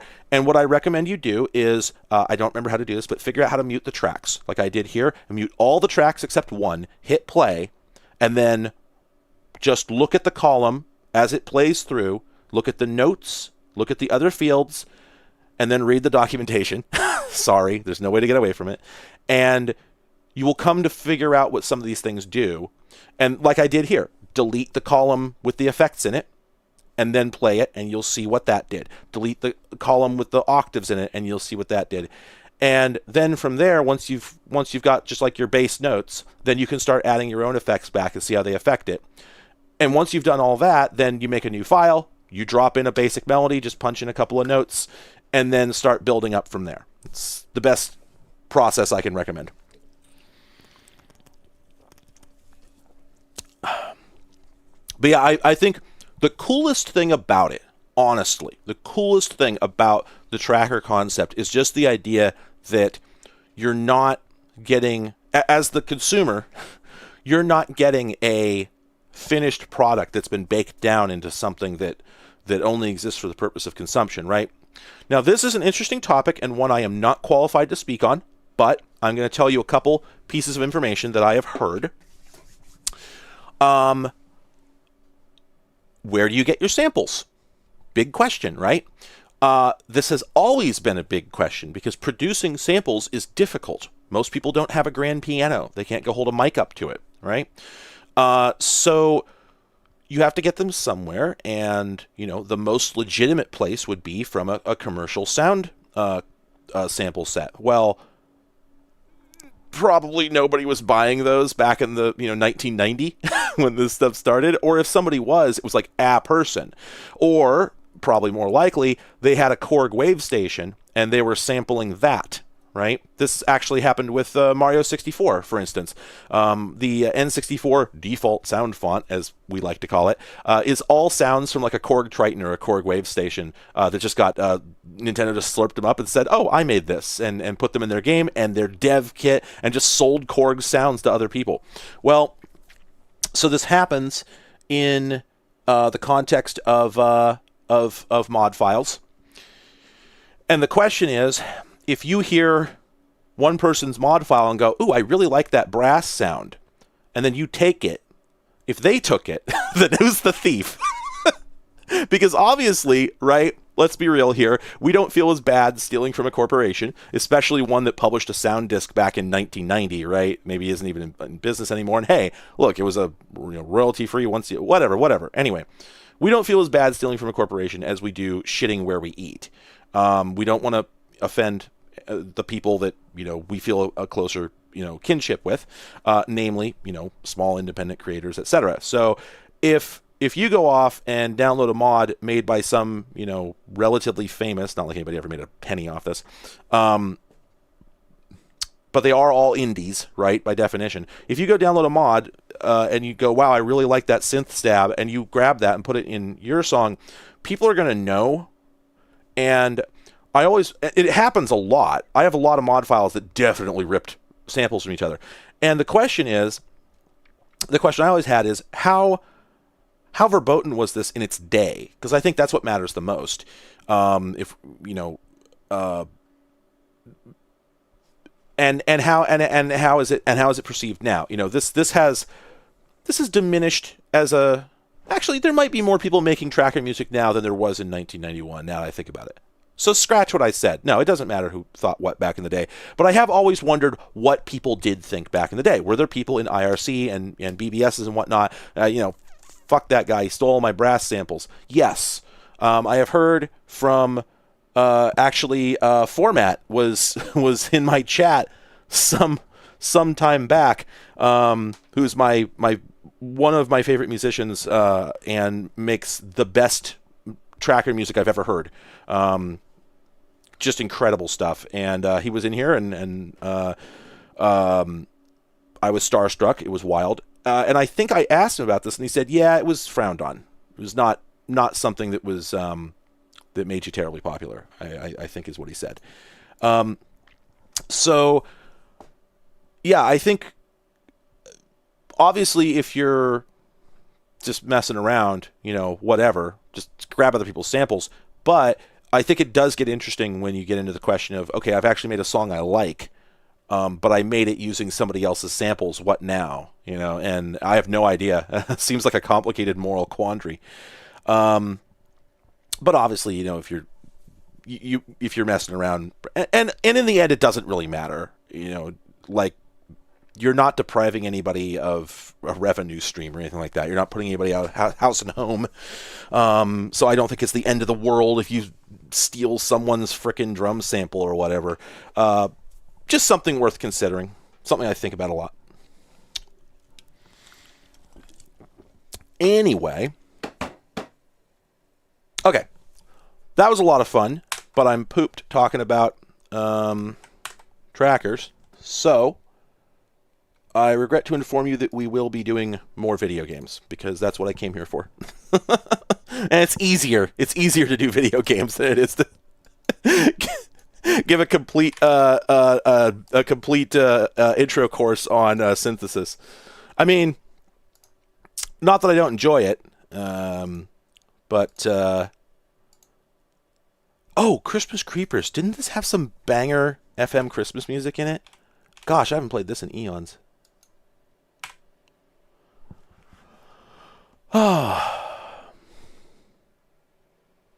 Can you save the caterpillars from the boiling oil? Hey, you know what? I just watched Gremlins last night for the first time. I'd never seen that before.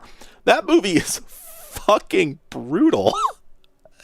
Like, ignoring the fact that the studio did not tell anyone what they were getting into, so a whole bunch of kids got traumatized by it. Just on its own, that movie is uncomfortably gory. There is some fucked up shit in that movie, like creatures getting microwaved, and like, God, that thing is terrifying. No, that's it. Just like the goal of this game is to keep the friendly caterpillars from falling into boiling oil.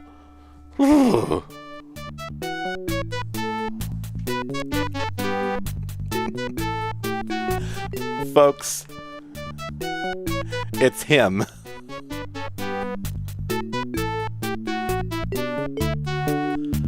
Oh, the Gremlins had it coming. I don't disagree, but like, Christ.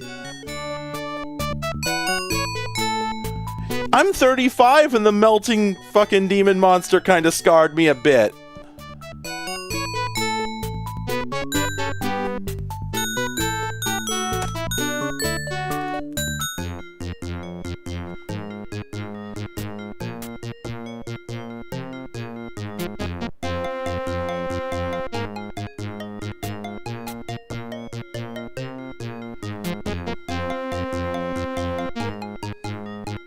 It's kind of bops.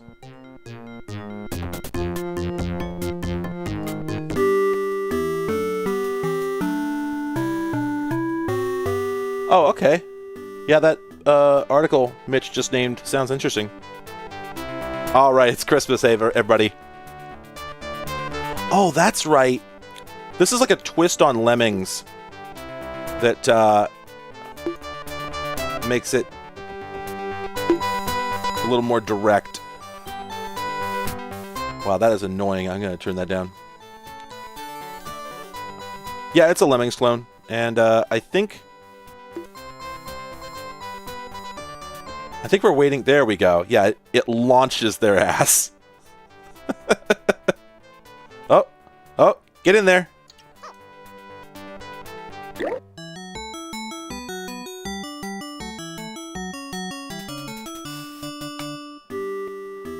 Now let's see how you do on the next one, asshole.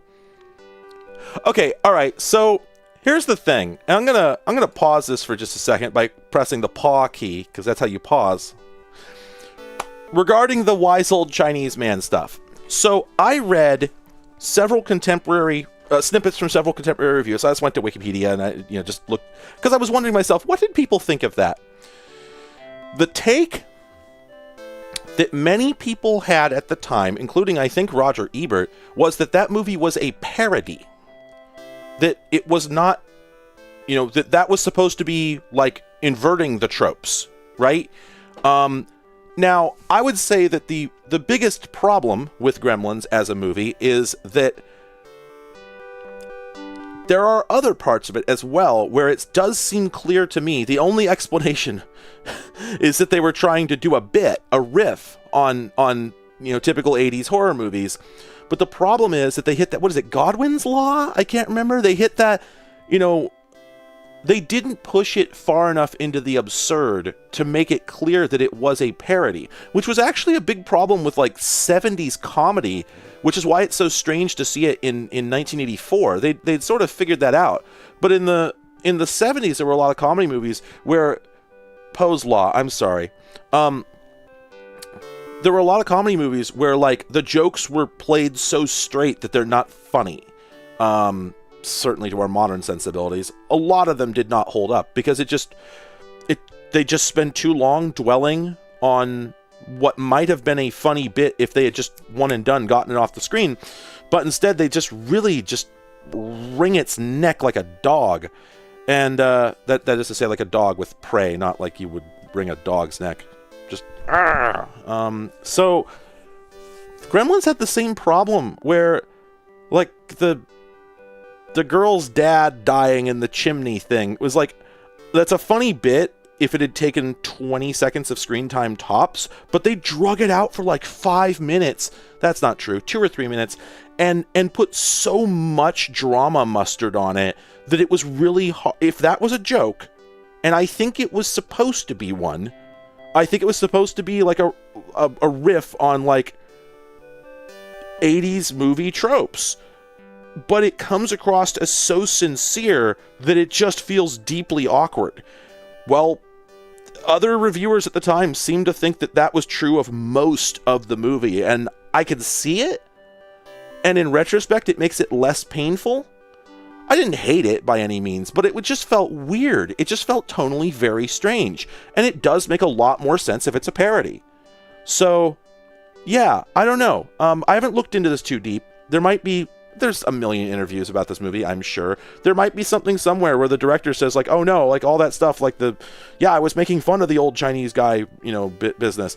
But it's just played so straight in the movie that it is a bit hard to watch.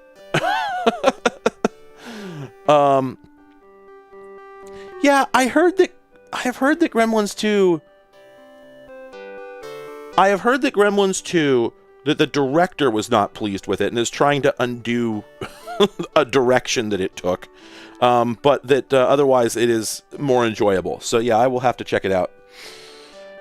Okay, right, and okay, the RoboCop business, right? God, I think about this all the time. I genuinely, honest to God, like, knowing the moral panics of the 80s, it is hard to believe that parents, like, saw RoboCop or some, like, Ghostbusters. Like, I don't think anybody correctly remembers what Ghostbusters is. It's Bill Murray making dick jokes for an hour and a half. Like, it's wildly adult-oriented. Just, like, and so sarcastic. Like, his whole presence there is just, like, making fun of the movie he's in. And how this became, like, an iconic kids property, I don't know. And the whole thing is about how they're dumbasses and, like, not cool at all. How did they spin that into an unending toy industry? I don't get it. It's good. It's fantastic. But in a way I only understand because I'm 35.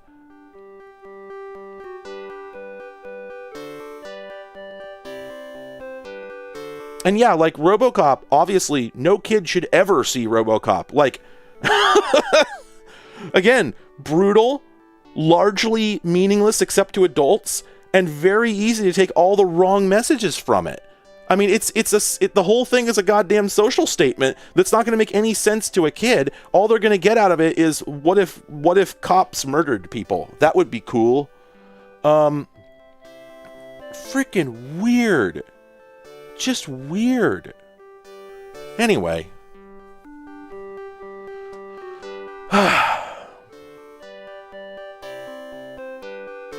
Rambo was another thing that I just, like, violently misremembered.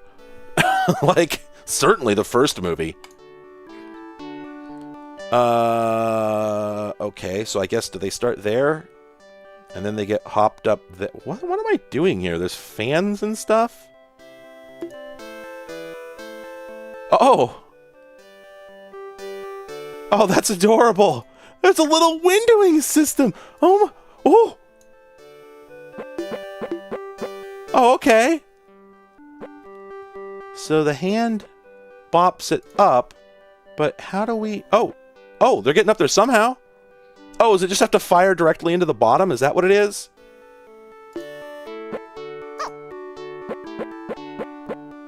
Huh?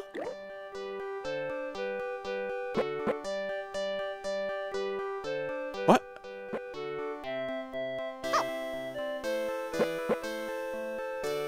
I'm not sure how that worked. Did I miss something?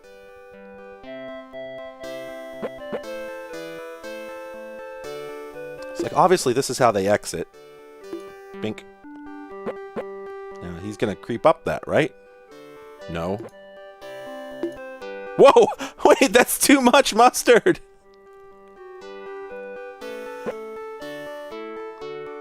Ha ha.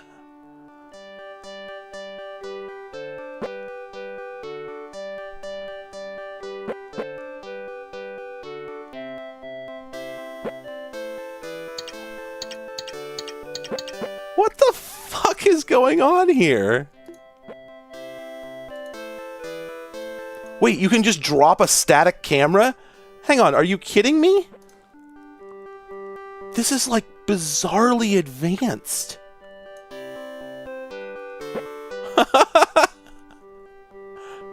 Whatever this is, it's fascinating.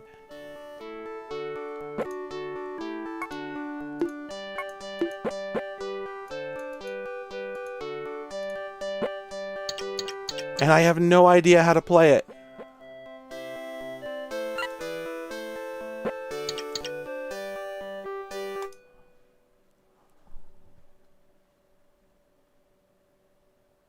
Oh.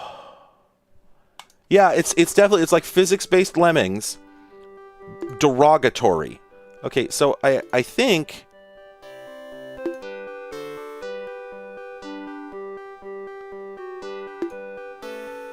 You know, I think that that's the concept. Can we speed this up? It's not that slow. I did surrender. Okay. Oh. Bud. You gotta decurl, bud. You can't just enter a stable state, bud. Bro, you have entered a stable state. Oh no. What does this mean? And where's the next boy? Why is there only one boy? Is he slowing down? Okay, let's... No. Not enough juice. Oh! Oh! Okay, he produces them. This man produces the worms. Next to him, you are nothing. What? Why? Why are there two worm sources? And that's way too much juice from the fan. It just sends him to orbit. I'm going to go ahead and guess that this was probably not one of the more successful Psygnosis titles.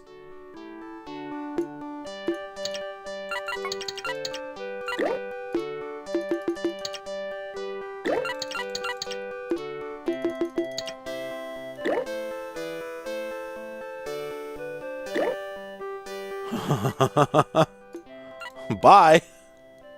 As they say, bye. I won! You're becoming a master at this. Yeah, I definitely know what the hell just happened. You know what I wonder? This is Christmas Creepers specifically, so I wonder if there is a normal Creepers that is less confusing than this and you're expected to have played it. Okay, so we've got springboards, fans, bridge. So where do the guys come out? Where do the guys come out? Wait, there's two receiving pots. Do we think this? Loving that graphical corruption. That's also good. Oh, wait. Oh, wait. Shit. There were hints. You surrendered. How many lives I have? Click on the creeper camp. That's not useful to me, sir. Time until initial launch. I assume they're gonna come out there. But, like, then won't they just go into the thing? Bonk? So they must come out somewhere else, too. Maybe here? Let's, here, let's just... You know, sure. Why not? Oh no, I've erred. Oh shit! That guy's dead now. Okay. Bonk. Alright.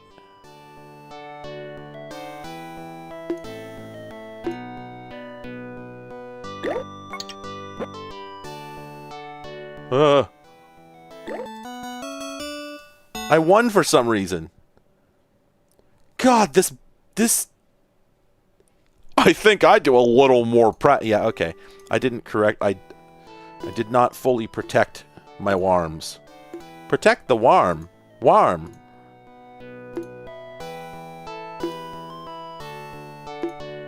Like, sure, okay. Yeah, why not? Donk. Okay. Is this... Do you like this? Is this good? You know, oh, I wonder if I'm supposed to bounce one up. I'm supposed to bounce one up there to hit that button. I just realized this. So, yeah, see, that's going to go in and then I'm going to be screwed. So, shit.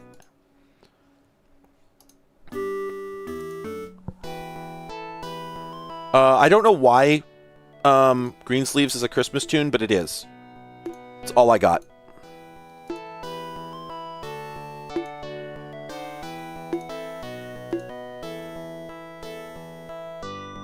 Wait. So... That's not gonna work. Well, I guess we'll see, won't we?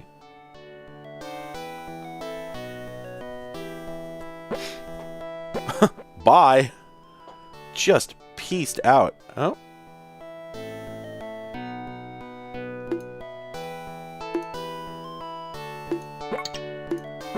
Oops, he's gonna die. Yep. Okay, yeah, that dispenses a boy.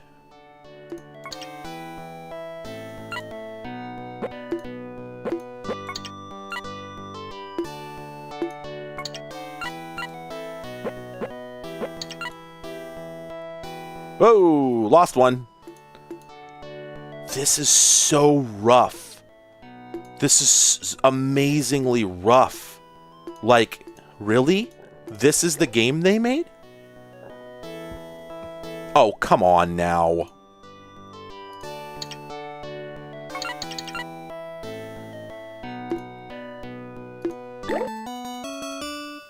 And I don't think that was enough. Oh.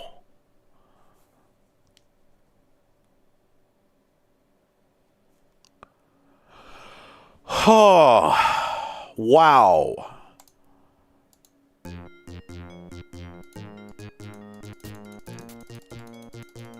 Man, this is giving me such a feeling. Okay, what else we got here? Holiday Lemmings, but you know, The House. This is not Christmas themed. It's just written by Christopher Jong. But the thing is, this is some like my house.wad energy, but like for real. So I'm still going to fire. Yes. The House. I like how it's supposed to be dumping to null, but instead we did see it.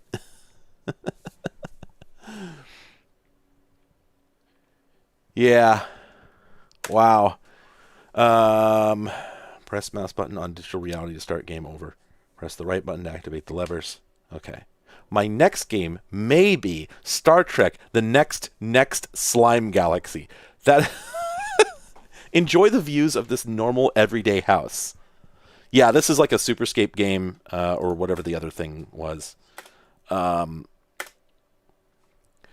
though, the wait, Serial Mouse specifically? Sure. Is that gonna work? Yeah. Okay. Okay. Yeah, this is definitely Freescape. Freescape, I think, was the name of it. Oh, let's give that some more cycles. This boy wants his cycles. There we go. I like how it says just an ordinary American house, which really makes you think that probably this is some my house bullshit. I've opened the front door.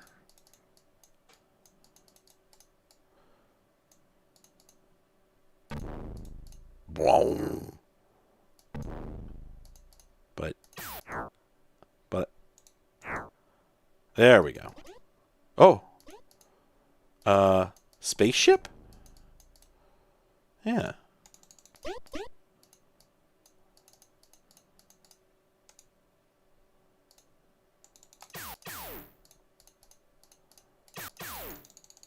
Okay. Also, I am, as far as I can tell, limited to using the mouse to click everything.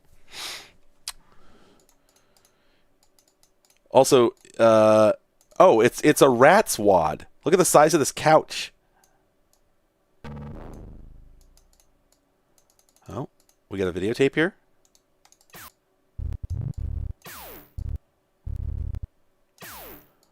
I think that's a videotape up there, but we can't see what it is. It's your cheapo television set. Oh, well, okay. You open box and find lots of cash. Oh, good. There's a money system for some reason.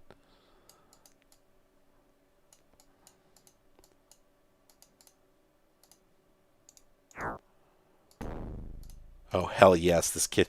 You know, the weird thing is, I don't know why the proportions are so strange. Hey, Benjamin, how's it going? I don't know why the proportions are so strange, because, like,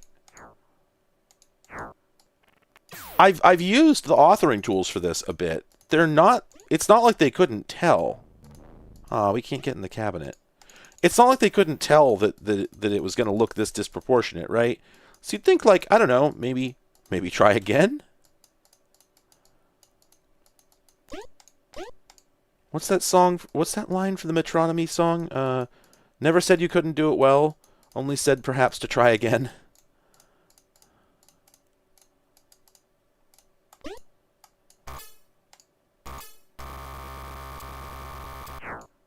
Whoa, wait, That worked?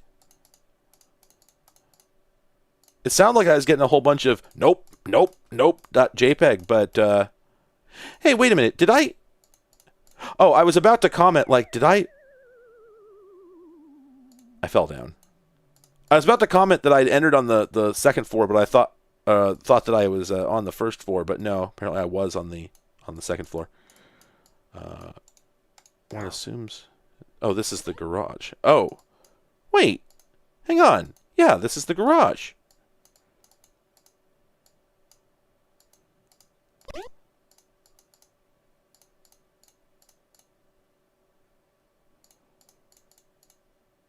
Oh, I get it. Okay, no, sorry. I'm not a smart man.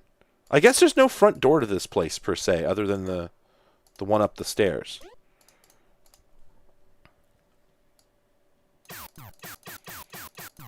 Hey, Riz.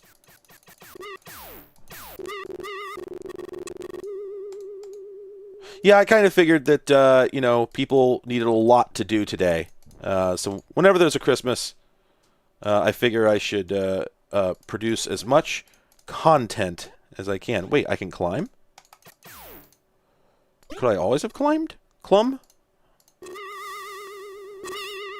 Oh, I just realized that noise is supposed to represent jumping on the bed. Maybe,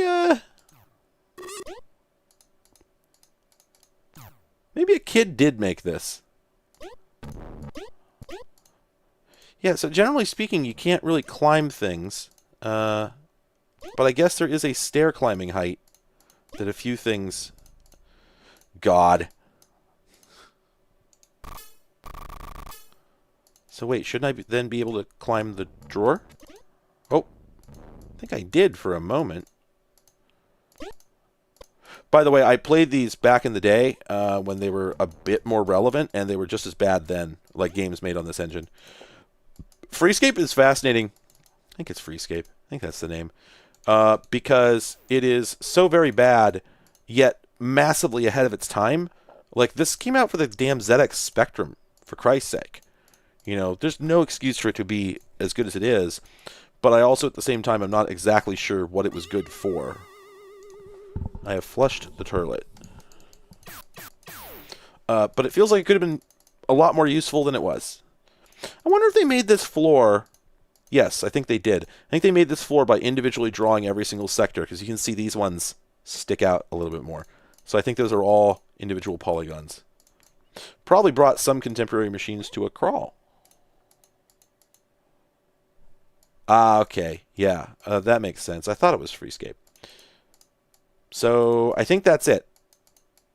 I think we've seen everything. Let's go outside. Is there a hill over there? I think there's a hill over there. Oh, it's a tree. Okay. Oh, all right. And there are... I was about to ask if we could just walk away from the house and just peace. But no, there's an invisible wall there. So there it is. If you'd been wondering what all the hullabaloo around myhouse.wad was about, now you know.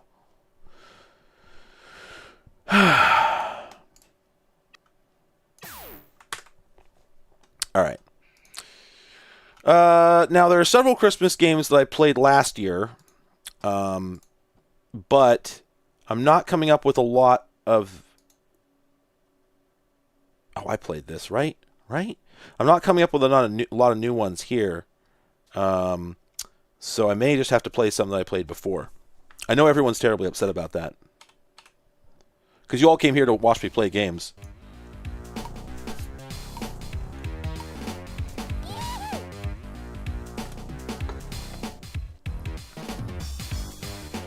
Now see, it wasn't a Christmas special in the 90s if you didn't have dynamically generated snow effects. You see how it's piling up on Jazz and on the menu font? That probably took him a while.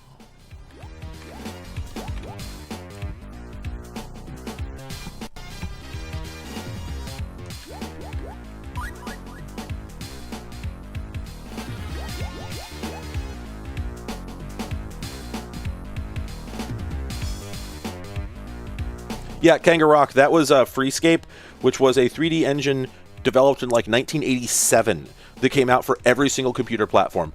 Like that same game that we just ran would probably run on a Commodore 64 just by recompiling it. Nuts.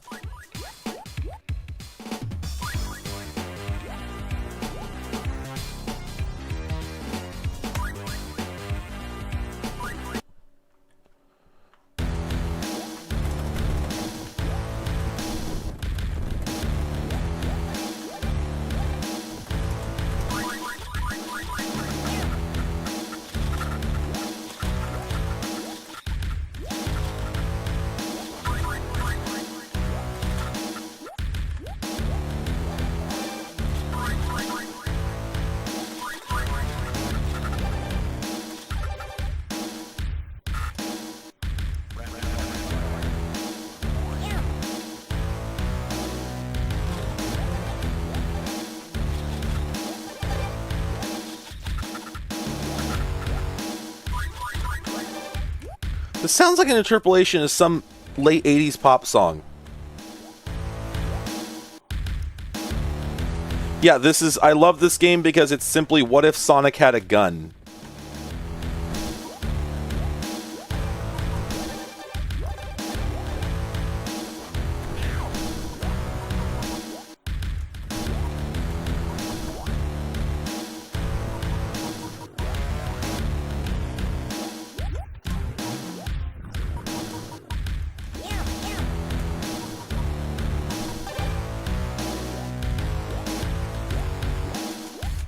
Wait a minute. Really? They got that little notch there, but there's no secret passage. This is horse shit.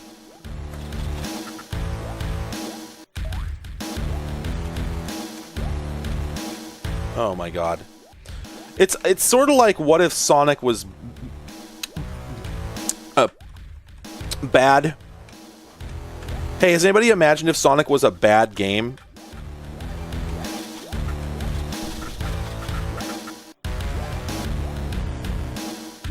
I have a video essay about Sonic that I'm thinking about recording.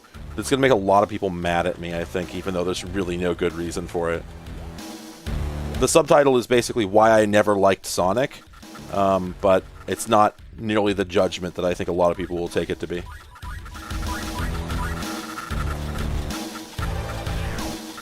The music's, like, kind of good, I want to say. Like, I don't think I hate this.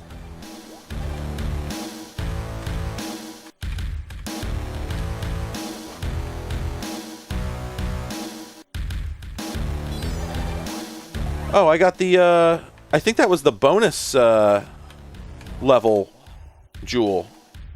So I think I'll go to the bonus level when I finish. If I ever finish. There is actually a 5-minute limit, which I am running out.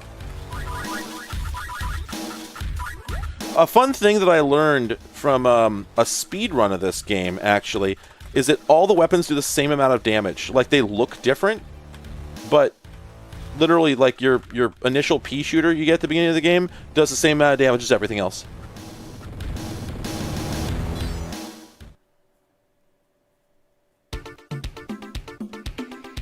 It's really funny how this is so very much a Sonic knockoff that it just has the Sonic... Yeah. I mean, because, like, why bother hiding it, right, at that point? If you're just making Sonic... Oh, except for the part where it's, like, worse? Although, like, yeah, just worse, really. Because, you just spend... I said again, but I said again, as I was about to refer to an essay that y'all haven't listened to yet, because I haven't recorded it. But, yeah, you just spend all your time bonking into things. Music bangs, though. That's the other thing.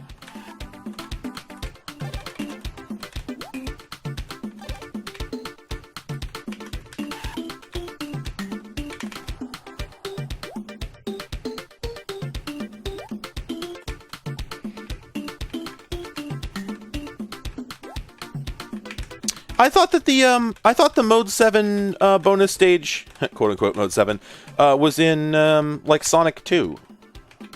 I know they did have it in Sonic CD, but I thought that they had it also in one of the earlier entries. Perhaps I misremember.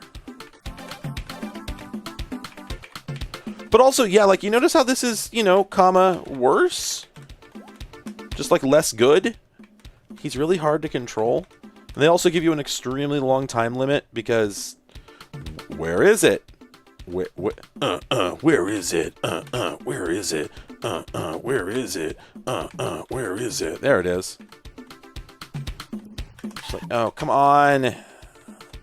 Can I jump the damn border? No.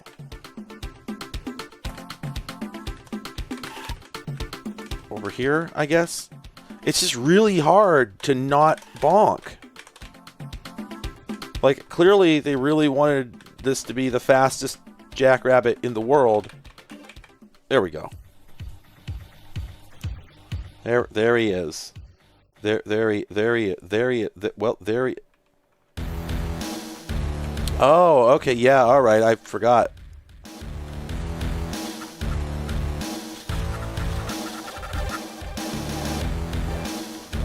Is this level 2? I think it is. The music in the Jazz Jackrabbit games only changes every 2 levels. Okay, so I guess this is level 2. So I'm hoping for a different and differently banging mix on the next stage. Okay, that's like a monkey?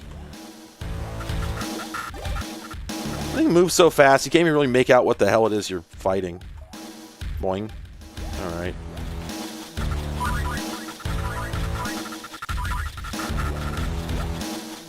You know what? I have so many of these things.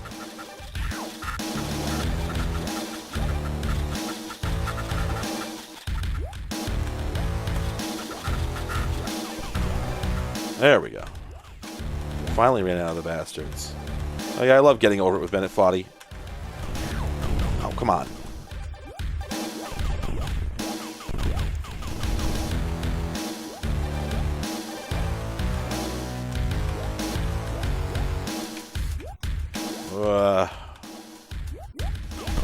Imagine if Jazz Jackrabbit had been good.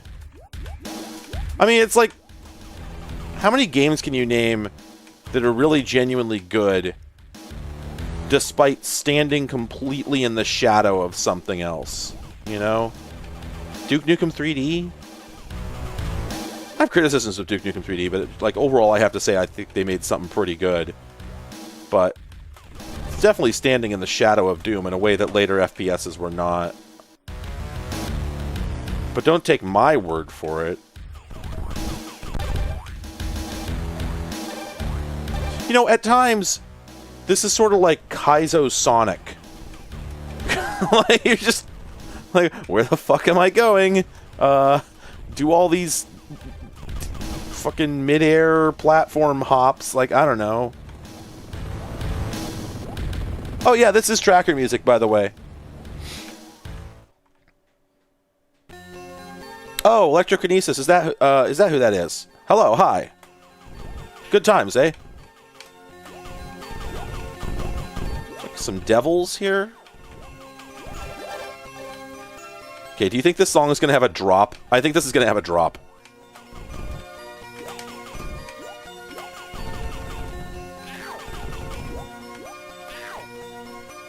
Oh, wait. Yeah, there we go. After you die, your gun can still move around. It's extremely funny, honestly. Wow, no drop? Is it just a straight... It still has time.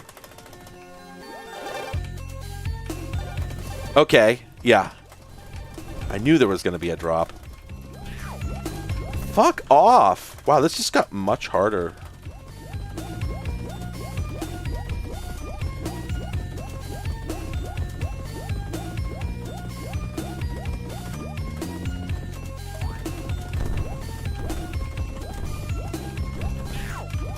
These fucking, like, Castlevania 4 hands. Yep. Oh, hell yeah. Oh, hey, guess who's here? Ba-ba-ba-ba-ba. You know what, everyone?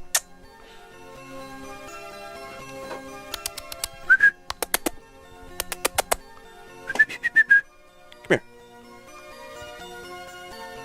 Everyone look.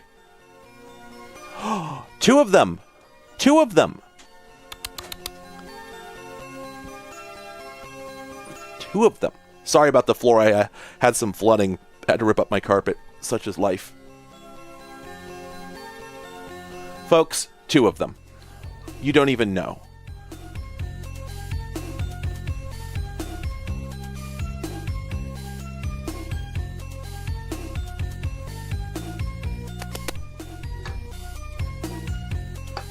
Let me,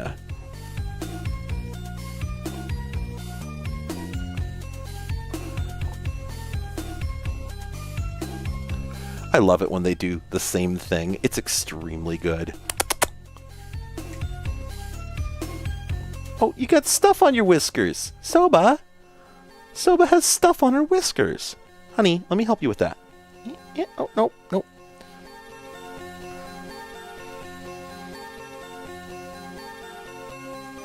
Now, the best thing about Saba, yeah, 10 hours, just this. That's my Christmas stream.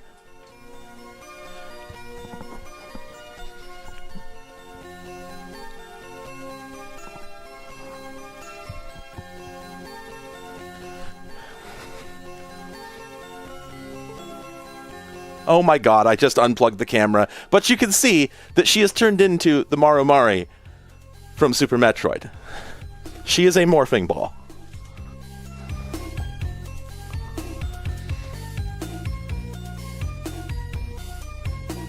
Hello, computer.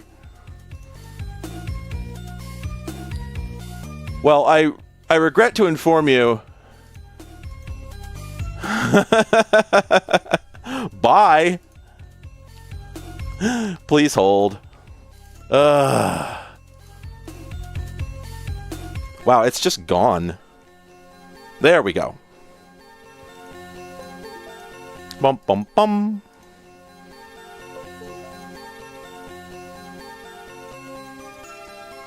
One of these days I'll get my camera back. There we go. Okay.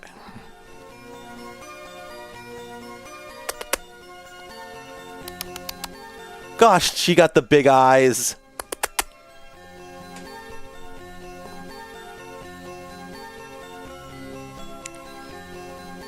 Well, here's Soba's tail. Oh, and there's Soba's face. Very important. Hey, girls chillin'. They are both girls. There's her asshole, in case you wanted to see that. Cats.jpg.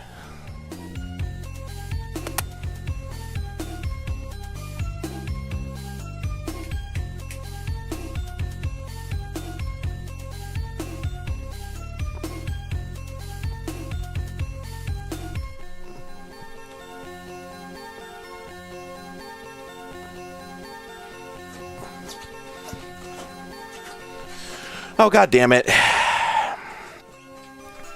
Unplugged my camera again. Please hold. Yeah, that's a heater.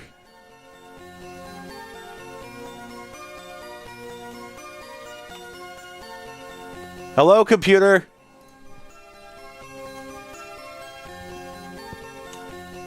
I hate USB-C. They're catting and you can't see it. I'm so sorry. Come on. You bastard. There we go.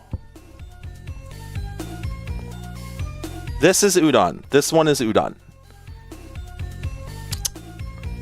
Why did you lose interest? They're so strange. They'll play for 2 seconds and then it's like it never happened.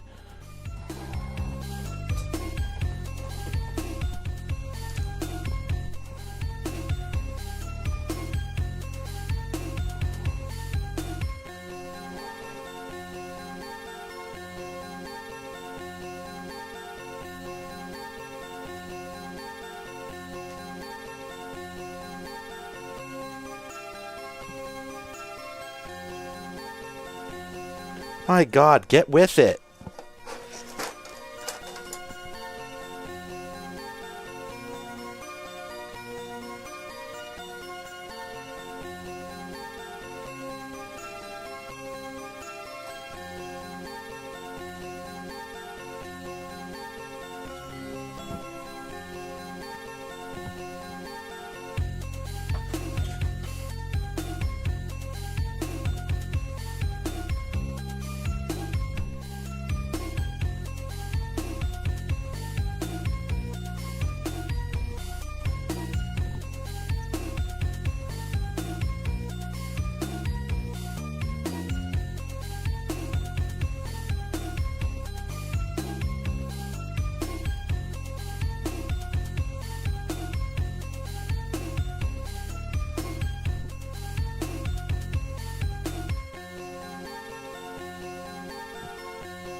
They really do. That's a broken airsoft gun that I bought on a whim on the Electronic Bay for $30, and it was not worth it. I haven't tried to fix it yet. It might work, but it's just not very good. Oh, oh, oh, oh! Vicious Huntress! Apex Predator? Come on! Murder it! Kill it! Oh.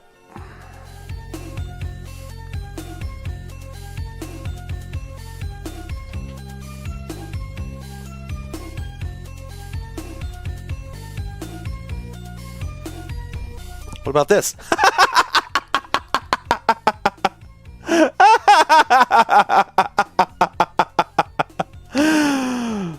What is she doing? Paw? Paw? Very gentle paw? Something confuses her over there. I don't know what. Normally they like to lay on that box, but there's items on it.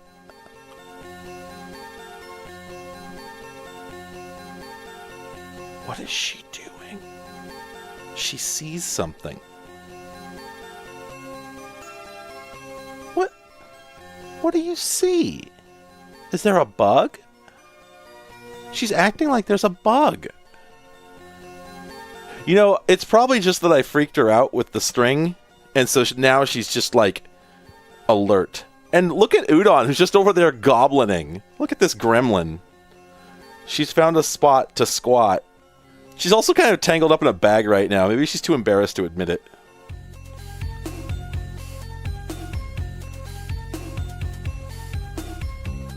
These cats. These cats. These cats.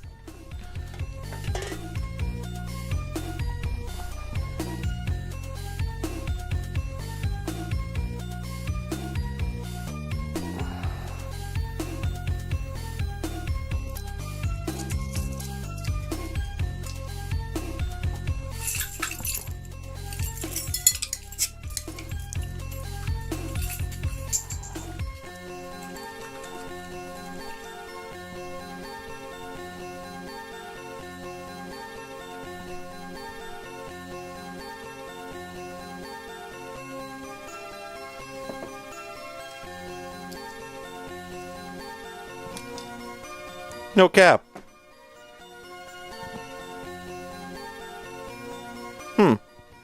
Yeah, no cap. Just doesn't...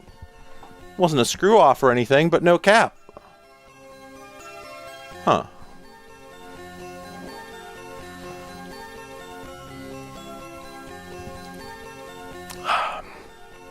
Cheers, everyone. Hope your Christmas is going all right.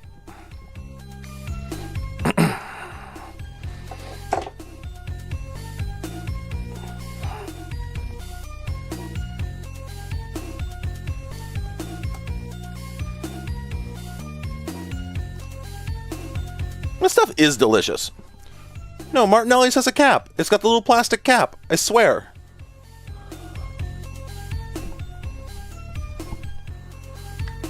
I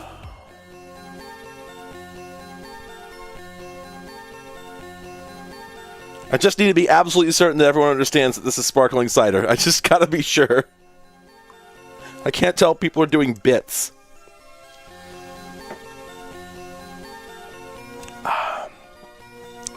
That over there. Hang on, somebody wants out. Please hold.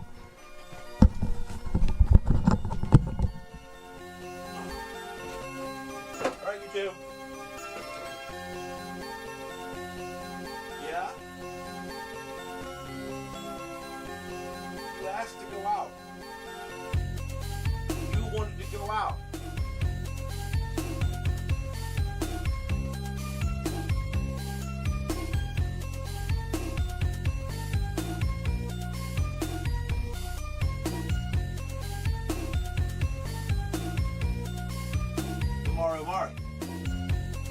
The morphing ball. The popular ball from the Super Metroid series.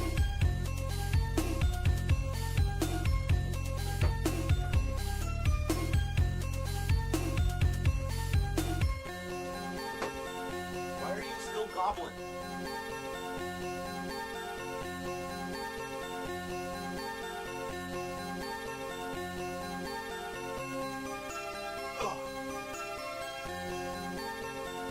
This one's much bigger. No, no, no, no, no. I see you out. You out. Both out. Come on. Come on. Ugh.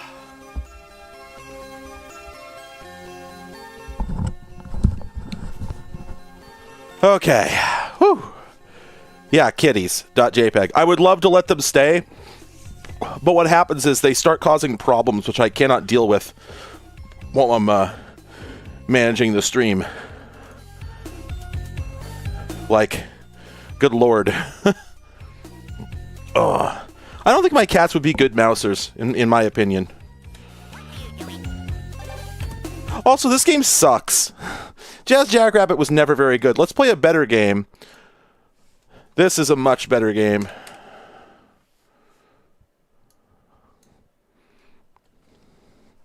There won't be a cat jam, unfortunately. In particular, Udon loves to eat foam. She adores styrofoam. And just so desperately wishes to eat styrofoam. And so if I don't keep an eye on her when she's in here, she will find and eat styrofoam. Anyway, this is a good video game right here, which I immediately made several poor decisions in. I could have gotten out of that one. I wasn't paying attention to where the jetpack fuel was. This is Jetpack, by the way. This is Christmas Jetpack. What? Oh.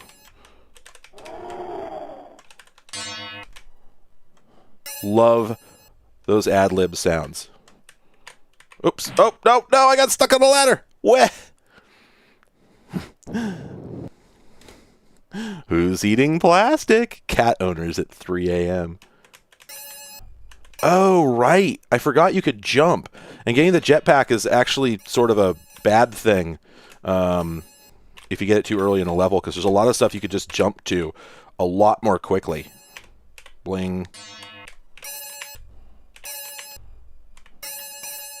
I can't remember if it's the presents or the gold that we have to get in order to exit the level. I think it's the presents. I think that was an extra life. I think. Oh my god, spikes. Where?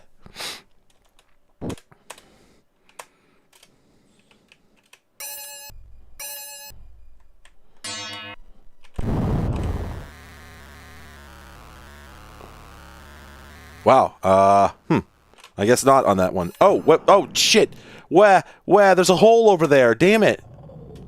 Yeah, the sound effects for this game are so good.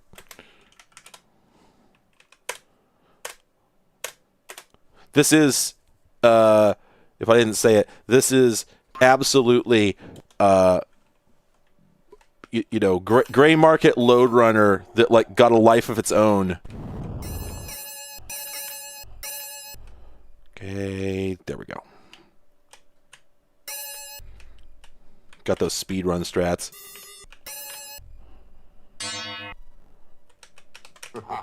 Okay, yeah, that is an extra life. Good. Great sound. Don't you love the sound effects? Don't you want to hear them all the time? Aren't they so ungrating and extremely pleasant? FM synthesis. Definitely makes for the best, most expressive soundscape. I think. Yep.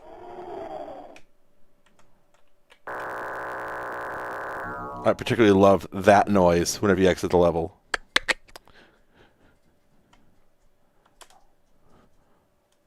Because sound effects in PC games were just like randomly grabbed off of sound effect discs, and there was never any logic to them at all.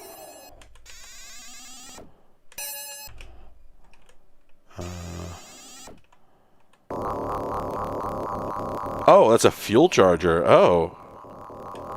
This is not information I had. Wum. And I think the area above it is a fuel depleter. Granddaddy voice, oh, she deleter. So what do I do about this guy? Because I don't have a gun. Does he just move randomly? Oh, he does.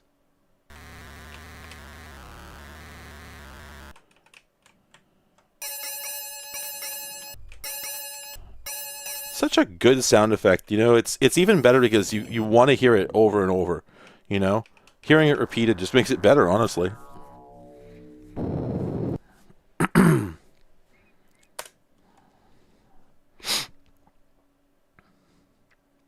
Okay, as soon as I start, I'm going to get eviscerated by all those balls, which is, you know. Oh, that's a teleporter. Oh, shit. Okay.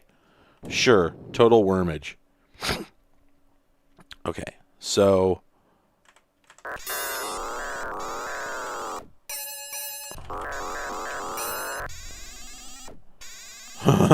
just normal video game sounds.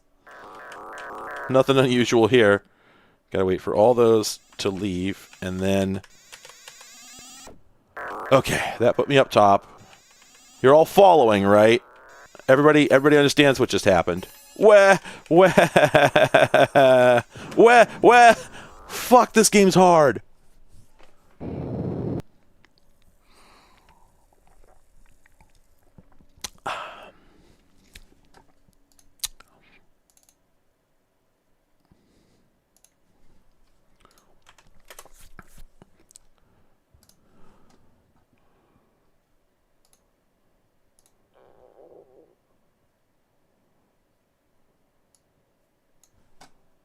Okay.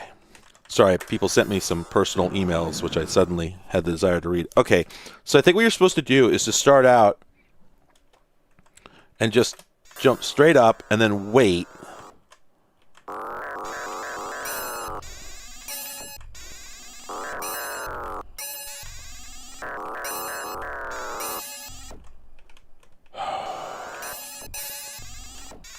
Well, I didn't know which path it was going to take.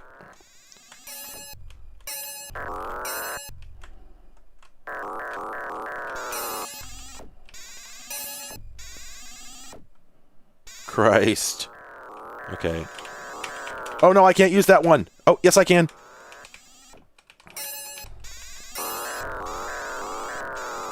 Where? Okay.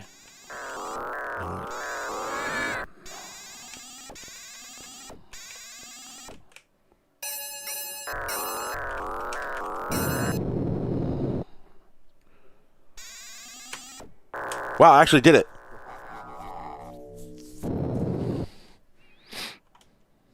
God, I doubt anybody is speedrunning this, although I haven't checked. I think it could be a good speed game.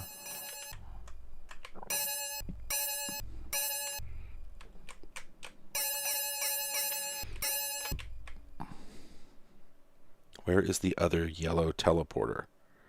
Oh, there it is. I didn't realize there's a conveyor belt at the bottom. Oh. Yes, this has a full level editor in it. You could probably make like you know, you could probably build some like Turing complete logic using the balls and gates and shit, but you shouldn't, is my opinion. Where is the other? Okay, there's the other green one.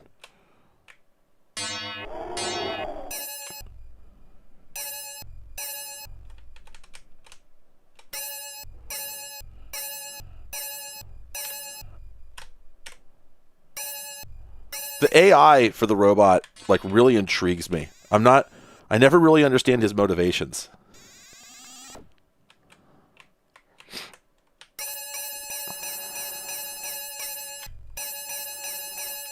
Don't you love that sound effect and want to hear it more?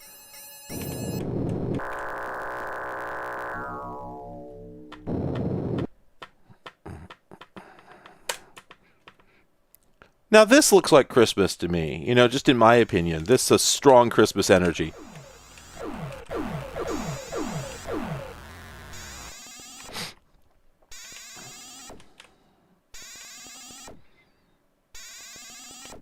Okay, so I think...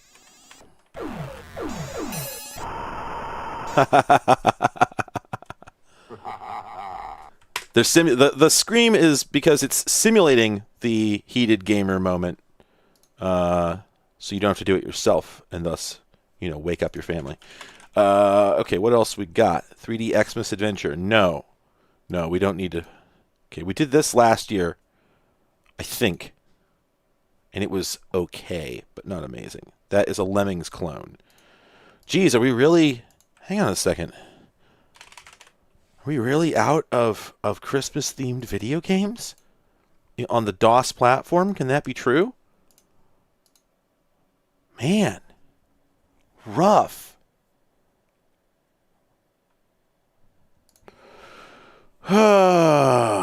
Geez Louise. We did Christmas, we did Holiday, we did Xmas. I think that's it. How about Winter? There is a 3D Lemmings Christmas game, okay. That's like a Ucrel. Duke Nuclear. Oh, okay. Well, okay. This looks like it's going to suck, if I'm honest. I tried Xmas, but I didn't try X-Dashmas. That is a concept. Sure, let's see if the Gravis ultrasound version works. I feel like it won't. I don't think that worked.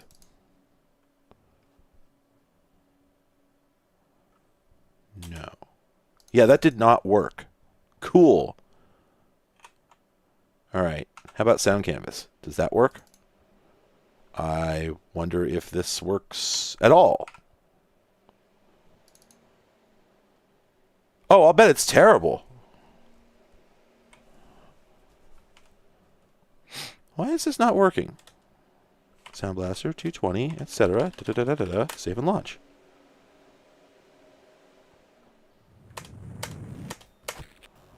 Yeah, that loaded without the mod. So there must be something wrong with how the damn mod works. Hang on a second. Let me look at the... where is the... Oh, right. Yeah, this launches from DOSBox. Open game folder, DOSBox.conf. What is this? No, install Duke.bat. Yeah, I generally think the ultrasound was overrated. That's my opinion. Util launch .bat.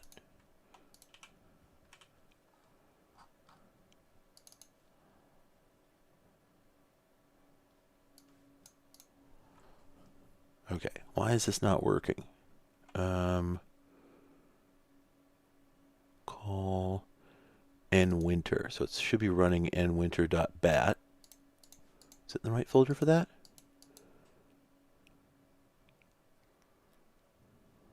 Looks like it. Okay, then what's nwinter.bat?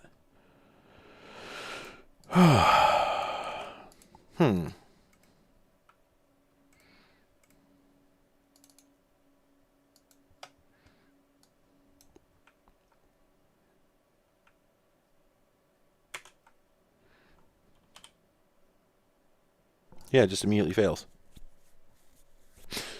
Ah, man, this is a bummer. I want to run it. I know it's going to be bad, but I wish to run it. Is there a... Oh, well, you know what I should just do is I should remove the line that makes it exit when it's done.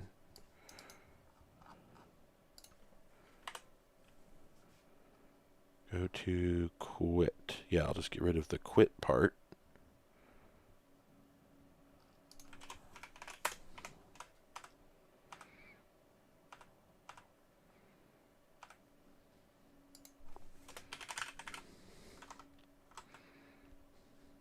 Sorry, everyone. You know how it is.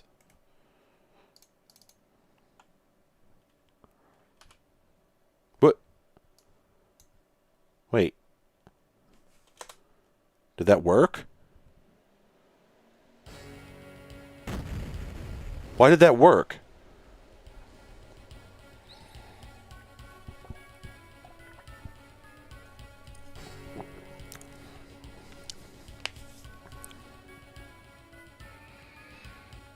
I don't think that there was a Blood Christmas expansion.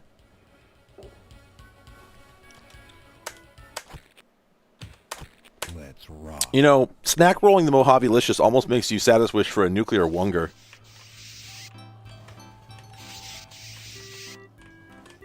I saw some graphical glitching. Yeah. Whoa. So I assume this is just like a really shitty low effort mod off the original maps.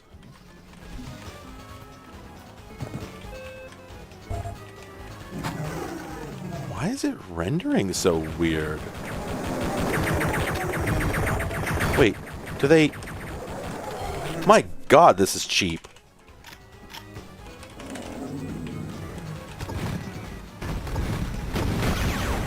Yeah, they just gave him Santa hats, but like, this is just gonna be... This is just gonna be a handful of the original levels, virtually unchanged.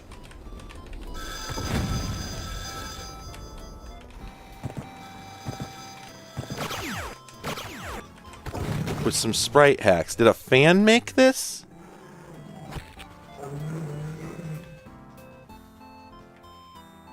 Oh, I don't intend to play this long enough for it to matter that I'm not using a source port.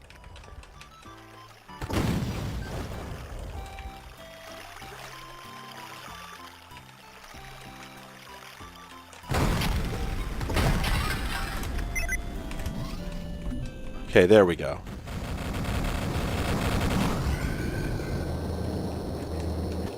Oh, it's just like a boss out here? Oh, it's those guys. He's going to put the smack... Did he say the smack dab? Or the smack down? I don't know. Huh.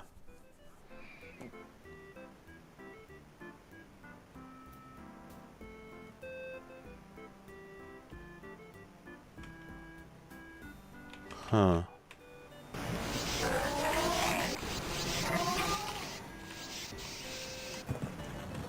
Man, my desire to continue exploring this is somewhere somewhere in the Antarctic. Like I got nothing. Huh. Boy, they really liked doing that fake room over room stuff, didn't they?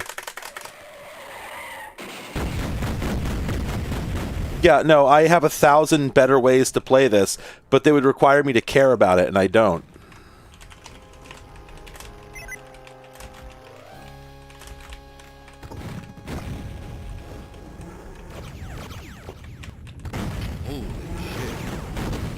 Yeah, it's just some... Holy cow. Ooh, that is low effort. Boy, howdy. Okay. We got anything else here that's good? Not Midwinter. What about Midwinter 2? Winter Games, Winter Olympics, Winter Super Sports. That's all going to be crap. Someone suggested X-Mass. And that just gets us the Xmas Lamers and Interpose Xmas. Okay. There's a couple things here.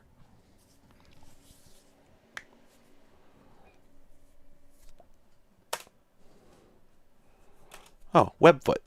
I know that name. Wait, who's that? Hang on a second. Who's that back there, though?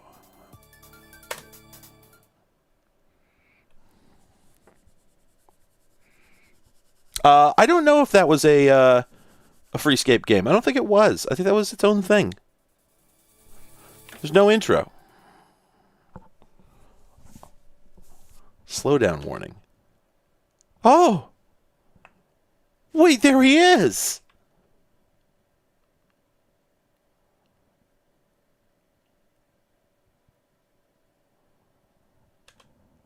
Yeah, there's just there's a persona in this one. I'm gonna have to go find the original game because I'll bet it's got an intro with a whole bunch of deviant art drawings. TZS, Twilight Zone Software, Norway. Hell yeah. Okay. Oh man, the audio is very stereo. Atnas Swalk. This story bangs.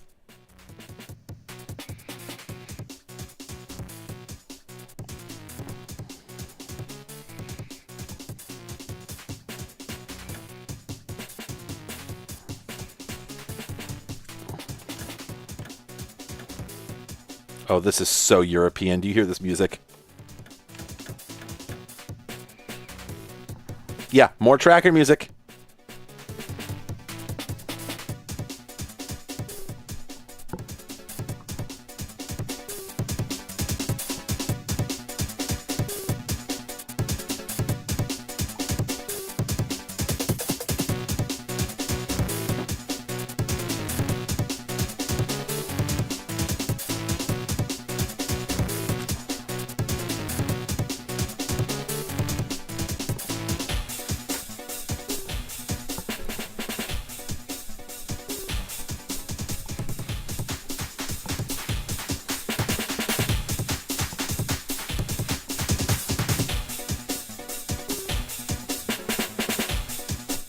Oh, that's the cursor. It's letting me know that's what I'm selecting.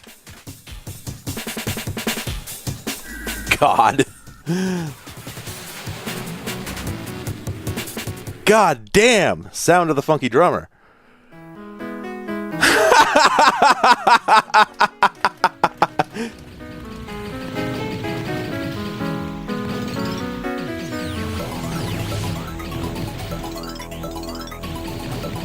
Hornet 800. Fuck yes.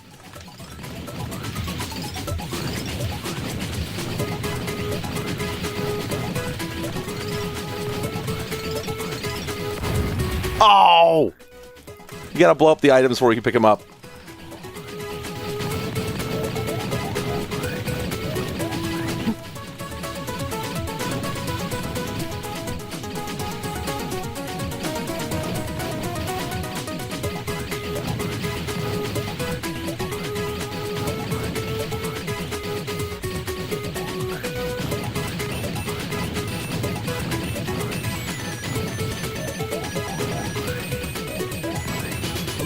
Upgrade.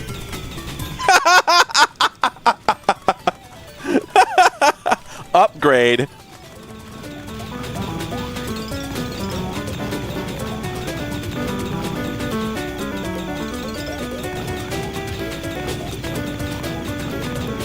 This is making me want to play Star Gunner.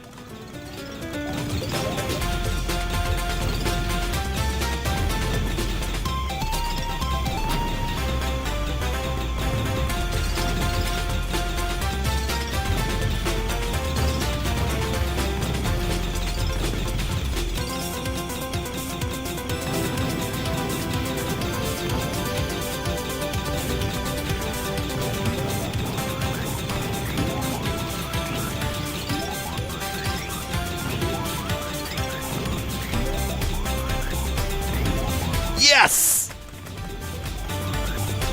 Rear shot. Rear shot.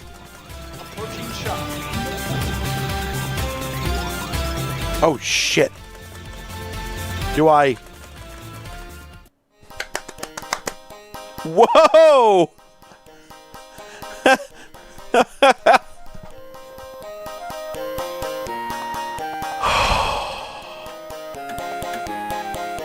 Try your luck.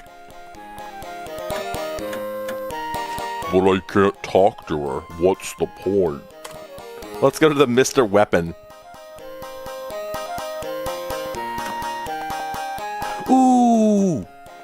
I can afford it. Oh, but it's out of stock. Damn it.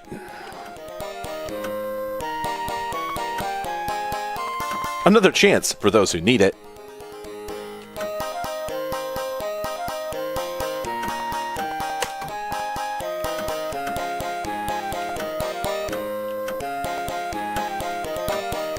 Hell bomb.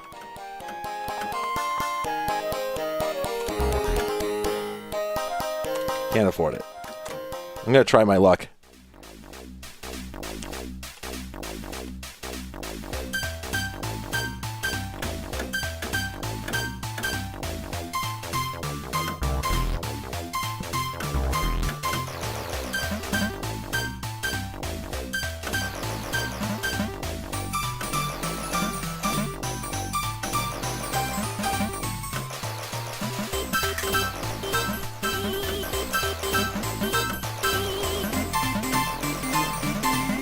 Christmas gambling. Wow. Rigged.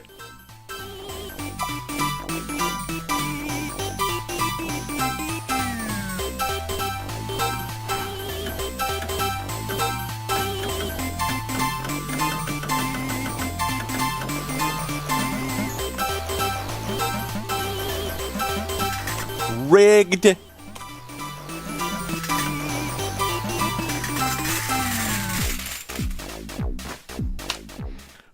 Holy shit. Alright, back to game. Let's fucking go.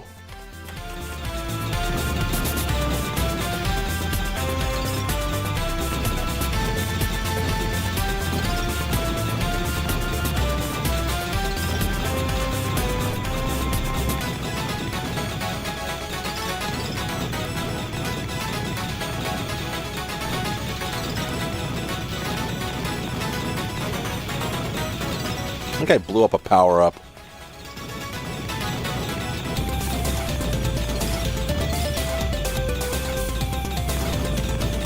It might have, actually. Yeah, it may have faded back into... Oh, motherfucker. Oh, it didn't make me lose all my upgrades.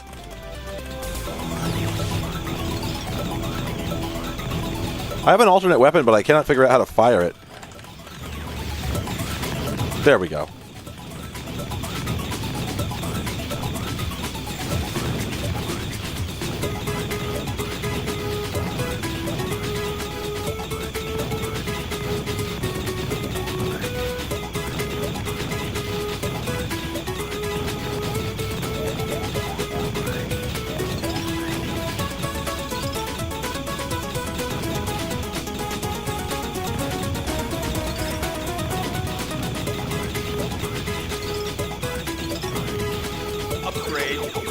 Upgrade.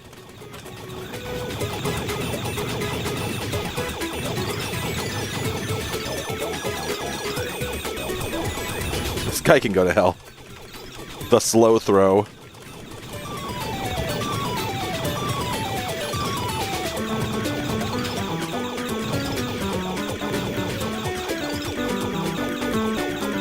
I want to get through this just so I can hear the music in the next level.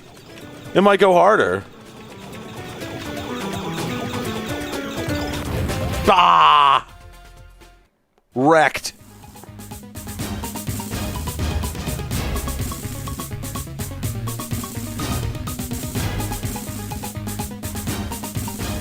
All the gift will be misdirected. I don't intend to try again, but thank you. Whew. Wow, there he is.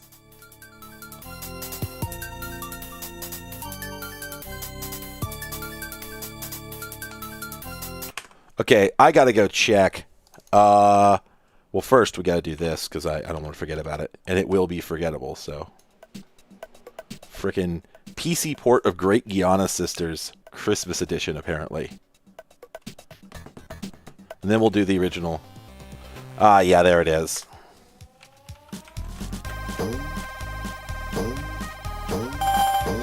Oh, Whew. I forgot this was a Mario clone for a second, so...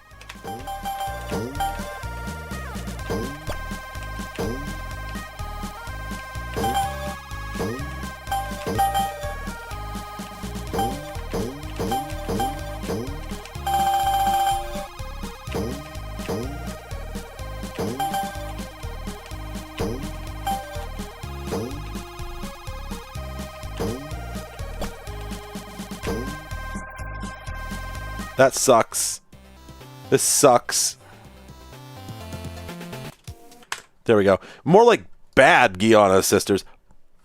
Bazinga. Interpose. Okay. There it is.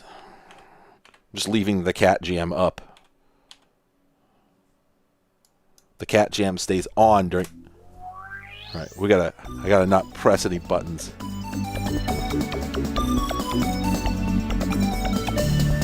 Crusader No Remorse does have some sick jams.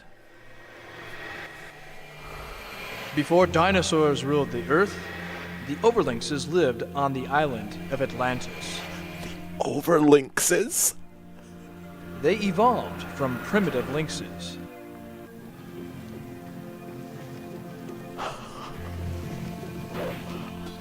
Into brilliant creatures with technology that was unmatched by any other race in the galaxy quadrant. Their beautiful cities and Roast vast beef space looking motherfucker. reflected the wealth and prosperity of the Earth. The overlynxes had learned to live in harmony with the nature. The and nature. not polluted their mother planet. Man. In spite of the overlynx's peaceful nature, they developed terrible weapons. Weapons they hoped would never have to be used. Like this bitch in spaceship. Meanwhile, light years away, on the planet Denobula, VA is struggling. an evil and insane experiment. By manipulating 95, no, furry was in. created a new race of living. These are not funny animals. They found a place for them to infest the Earth.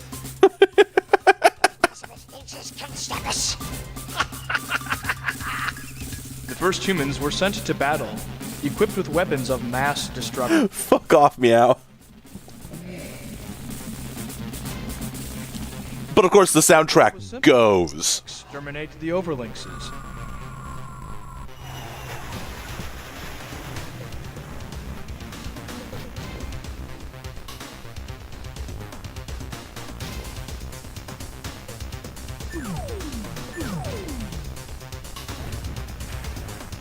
Only one overlynx had the courage to strike back.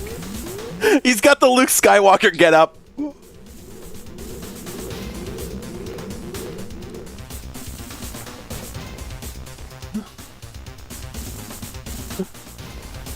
This kicks ass. Put your OC in a video game. Make it stick. Yes, there he is.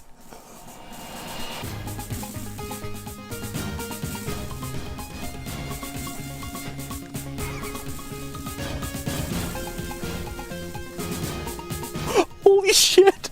This music.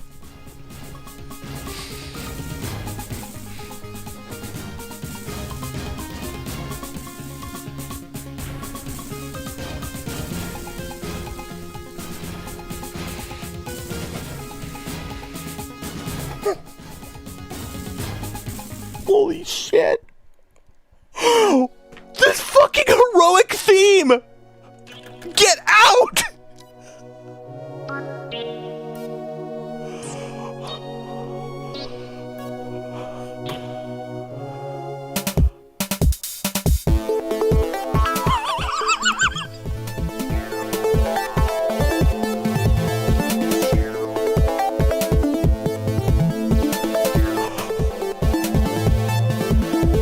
Once upon a time, so goes the story in your mind, and you tell it to your child who cannot sleep. The story isn't true, but somehow reminding you there is something in this life you try to seek. What's happening? You'll say you've never thought why, or even stranger, how you got on board in this fairy tale. Whoa, one day you're gone, you can't deny, but you'll get over it. You're used to it.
disappear! No way!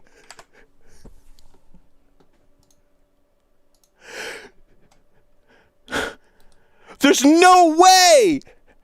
This can't have happened!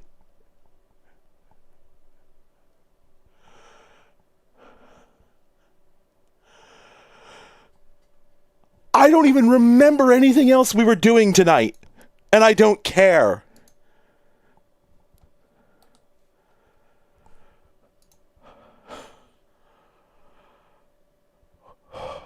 Wait. There might be a remake. No, is this a comic? Folks, there's news.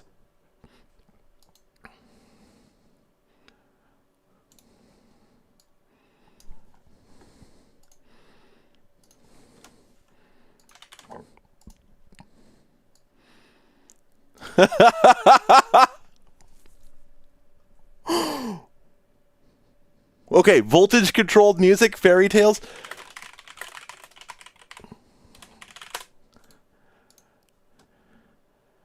Okay, good. Yes, that does pull up a track. So there you go. Yeah, there it is. Drop the link in chat. Yeah, the song just ends and that's it. Fuck me running. Okay, this upload has 983 views, 5 comments.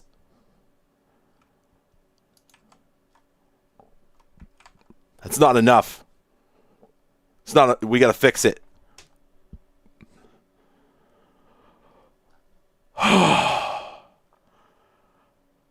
Give me a sec. Give me a sec.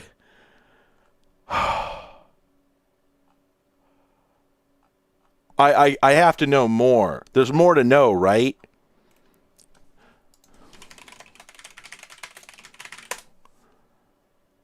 Man, what the hell?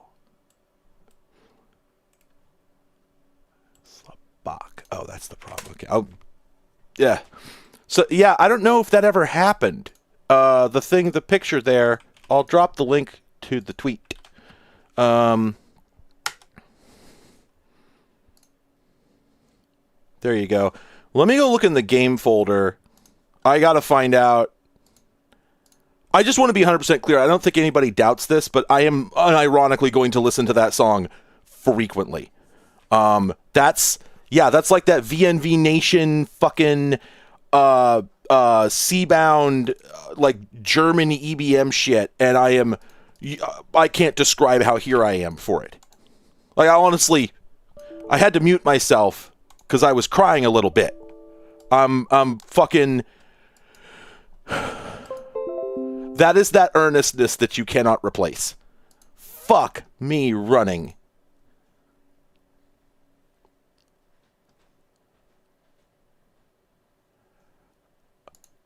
Other entries? I'm not sure what you mean. Oh, for media. Oh, no. Wait, view images, play music. Is that just gonna... Oh, I have music. Nope, there it is. Wait, how do I stop it now? I wish to stop it. Is this isn't the same song, right? I probably just click away. No. Well, okay. At any rate, yeah. See, exactly. 100 has it right. It's the kind of music that goes with the sort of furry adventure sci-fi comic that would have made me cry in 2003. 100%. That is exactly what I'm saying. I'm gonna play Wolf Jaunt now.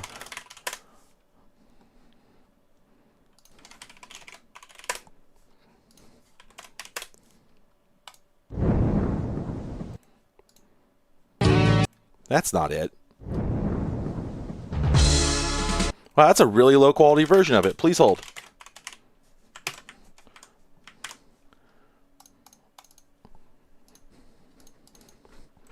Where are my mod files?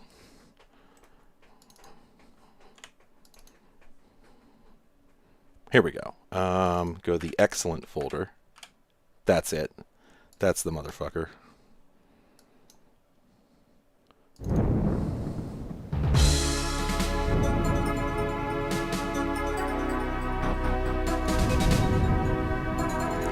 legitimately the soundtrack provided with a furry story that I cried over in 2003.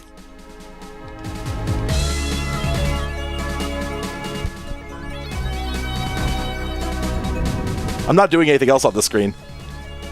We're just listening to this now.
I have no idea what song this is. This is just hanging out in my playlist.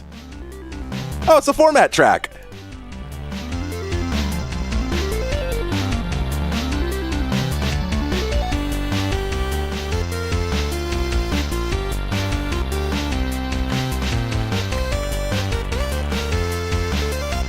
Mega, I've been planning on making a collection like that for some time. Maybe I will. But I have no suggestions offhand.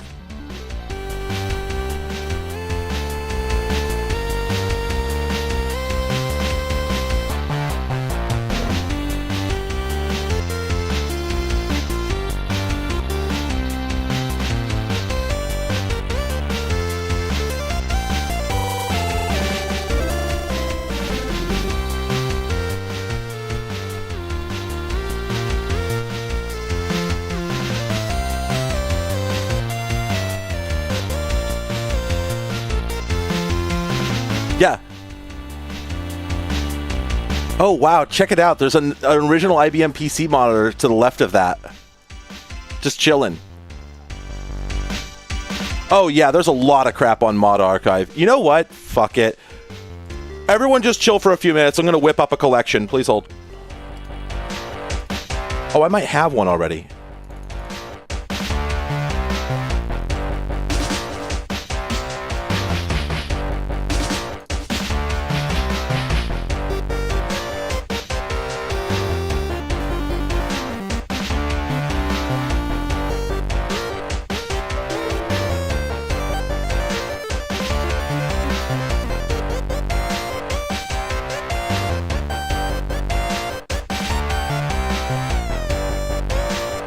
Well, this fucks.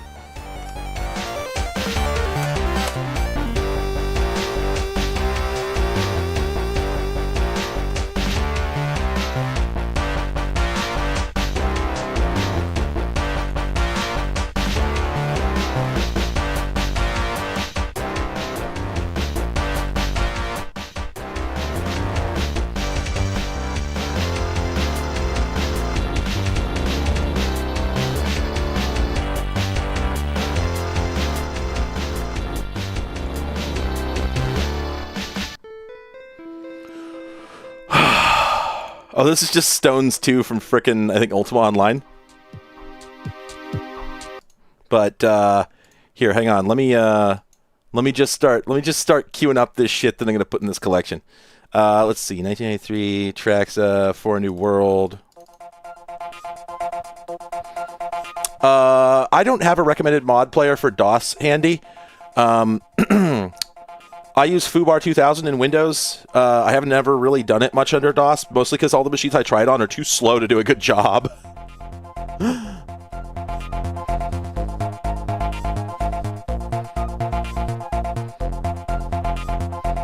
By the way, this is a 9-minute song, I should mention.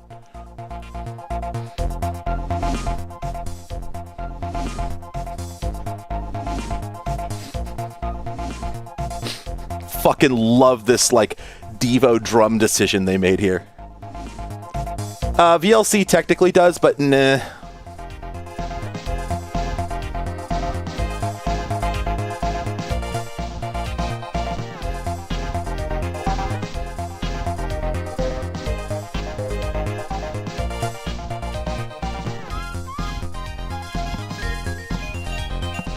Yeah, like I said, this is 9 minutes long.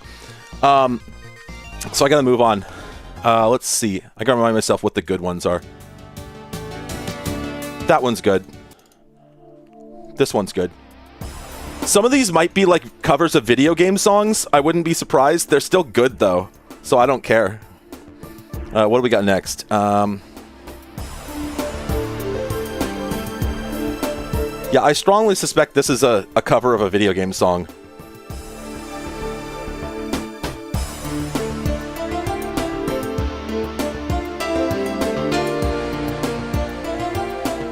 This is called For a New World. Tone shift. This is called See You Later.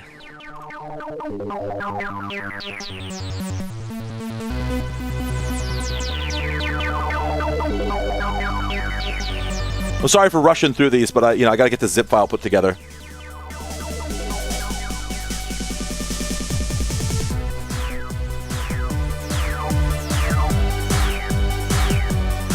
Absolutely. Have a good one. Merry Christmas.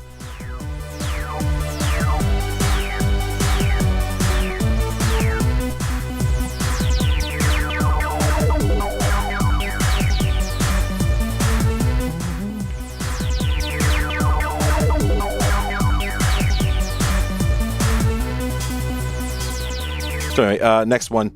This is called Desiderium.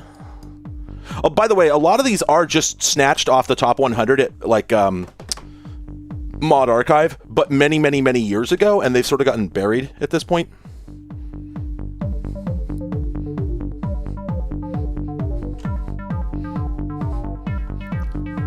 By the way, I really love that filter sweep they're doing, because I don't think Fast Tracker has a filter sweep. I could be wrong about that. Yes, I am legit. This is going to be a mixtape. Like I said, like, none of these are obscure, but if you went to Mod Archive, just download the top 100, you wouldn't get a bunch of them. All right, this one's a slow burn. This one, on the other hand, is just...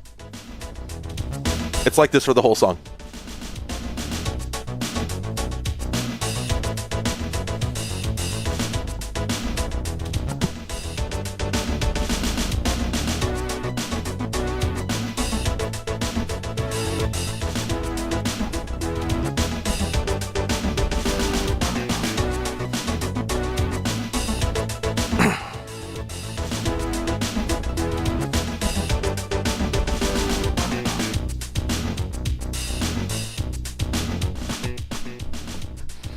Fucking bass sends me.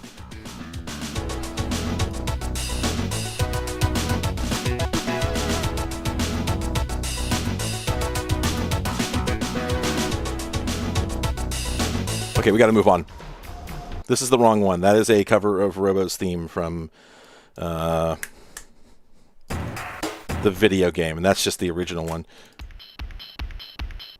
Okay, I'm going to include this. This is going to be a little surprise for everybody. I'm including this song that's a weird cover of Depeche Mode's Photographic with a whole bunch of, like, silly sound effects in it. There's like a Star Trek red alert in there. Okay, what else we got? That's not what I'm looking for. That's not the one. There's several Secret of Mana songs in here. This one.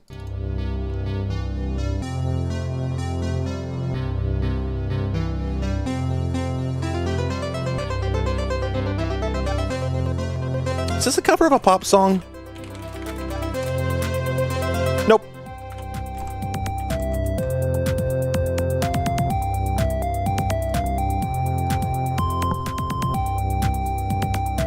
This gets weird too. It's doing like some strange... Well... Let's see.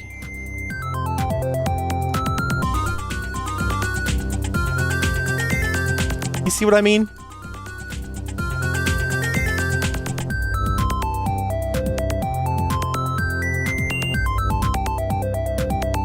It's good, but it's very weird. I'm also including a very weird cover of Corridors of Time from Chrono Trigger, which I will not be playing. Let me make sure I didn't fuck it up. Nope, that's it. Okay, let me go to the other folder here. By the way, this is mostly just a collection that somebody sent me. Let me think about the numbers here. Well, it was 20 years ago, yes, now that I think about it. Somebody sent me this... almost this exact collection 20 years ago, and I've only added a couple things to it because honestly, it was so goddamn good that I just, what could I do? I am including a cover of Axel Foley, but it's the best one I've ever heard.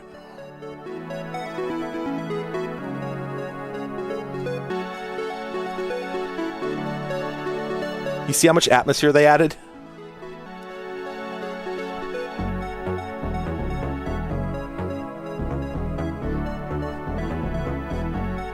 I didn't find out for about 15 years that this was from Beverly Hills Cop.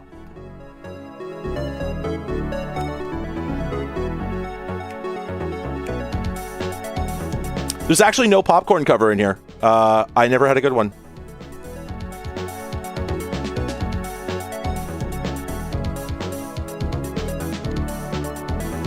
Yeah, isn't it just so smooth?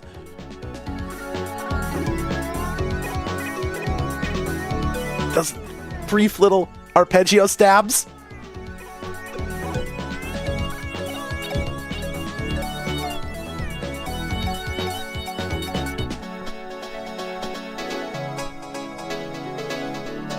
Nobody puts this much mustard on Axel F.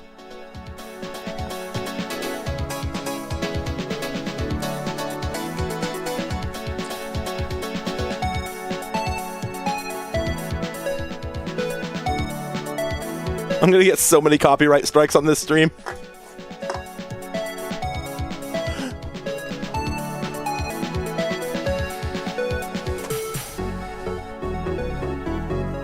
It's not looping, by the way.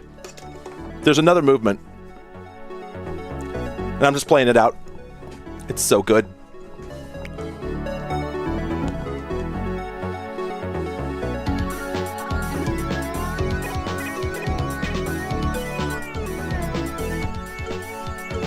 That truncated hi-hat just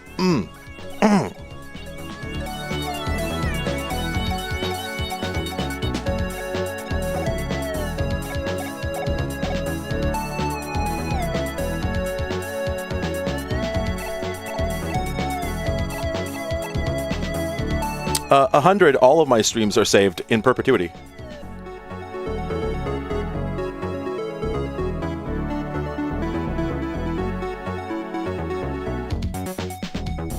Yeah.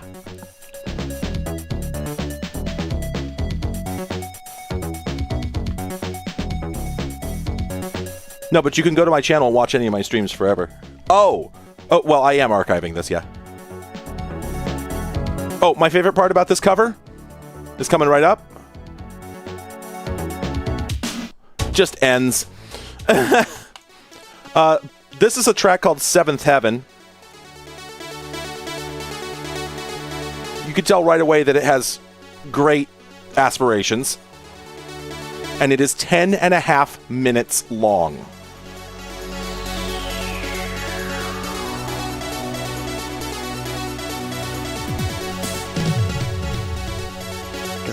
Peter Gabriel drums.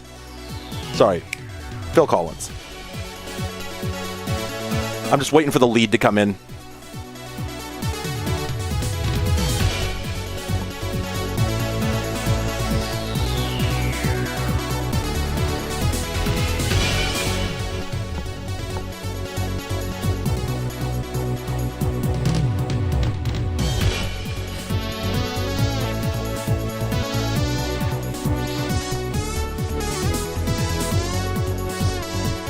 God, the pitch bends.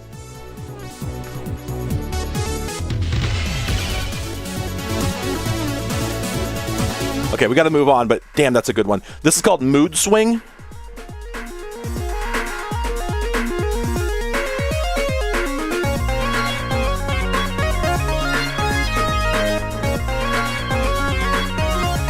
This also has that like furry sci-fi story energy.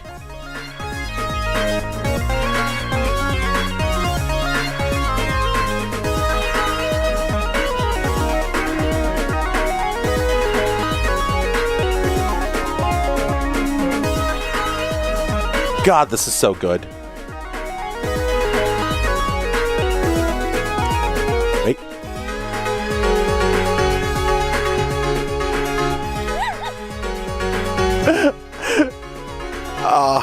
It wouldn't be from When It Is if it didn't have the EDM piano.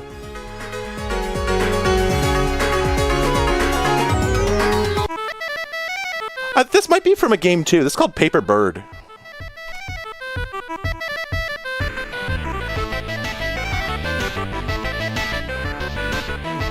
Really good. This one also.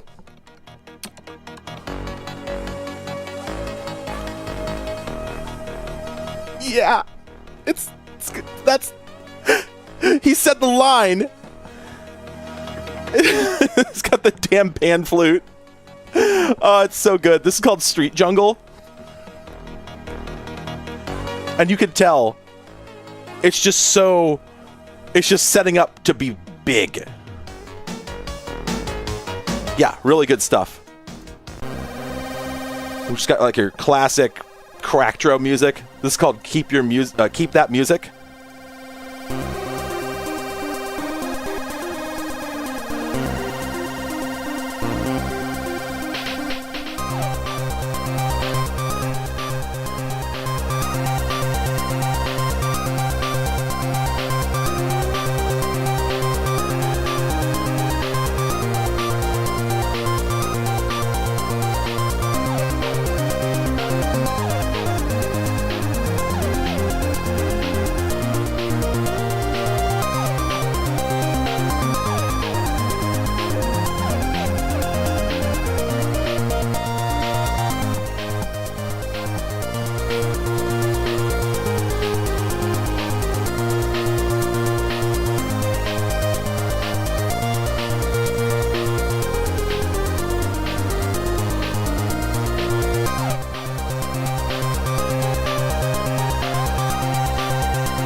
That track, the like 9-minute track near the beginning, was called 1993. You will have a hard time finding it, obviously, given the name. However, don't worry, I will be including it in the zip file, which will be done very soon here. Don't go anywhere. Let's see. You also need a copy of Echoing. That's important to me.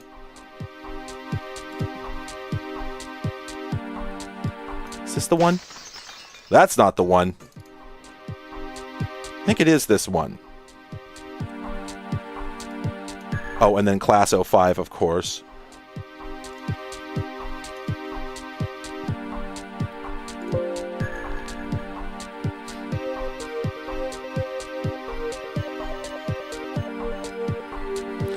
We are listening to a variety of mod files, which I will be uploading shortly for everyone to download and enjoy. I am building a mixtape.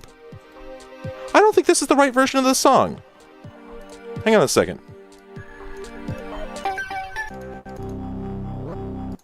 of these sound right. What's going on here?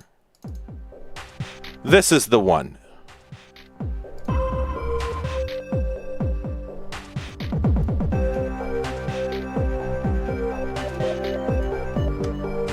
It's a little different.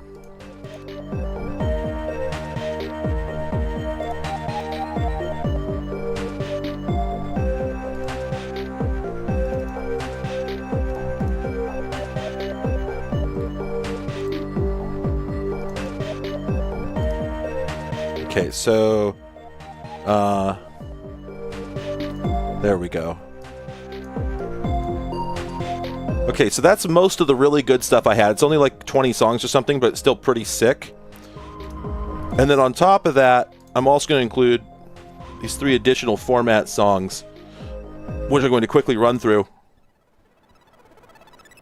God.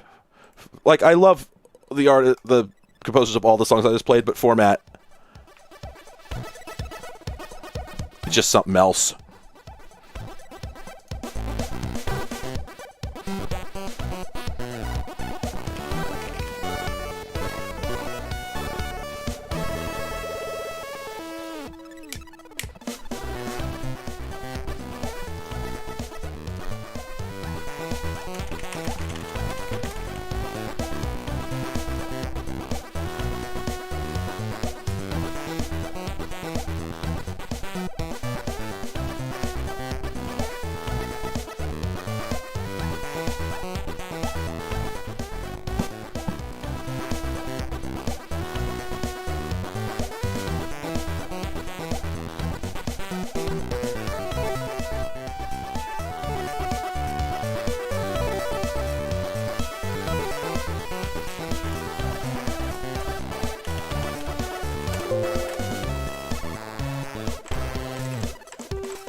So that's Rose.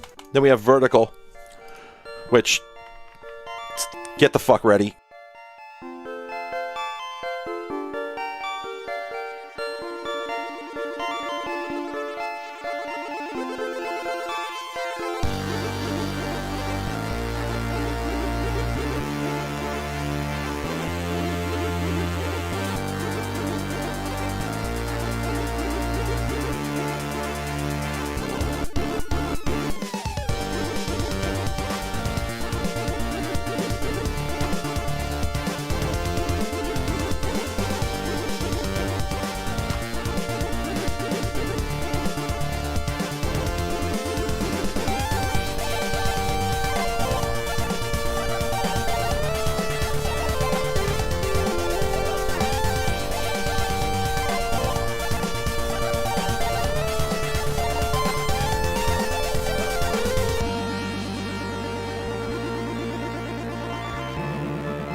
I'm uploading this to my website.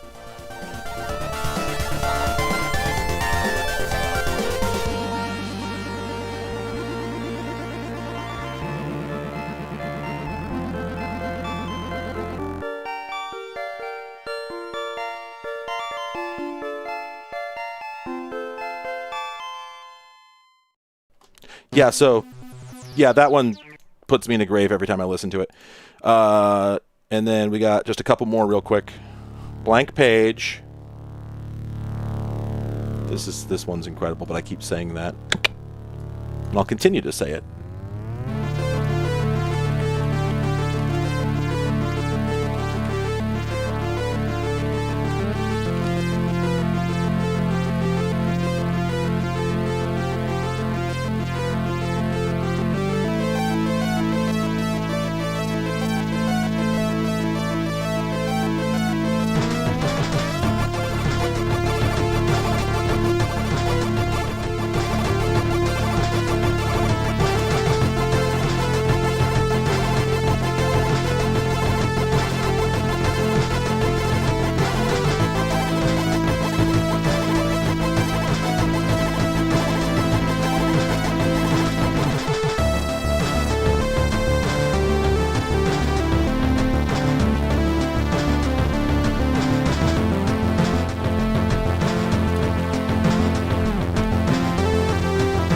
Blank page is so good. There's the mods. You can download that zip. That's my gift to you. That's the Gravis mod mixtape.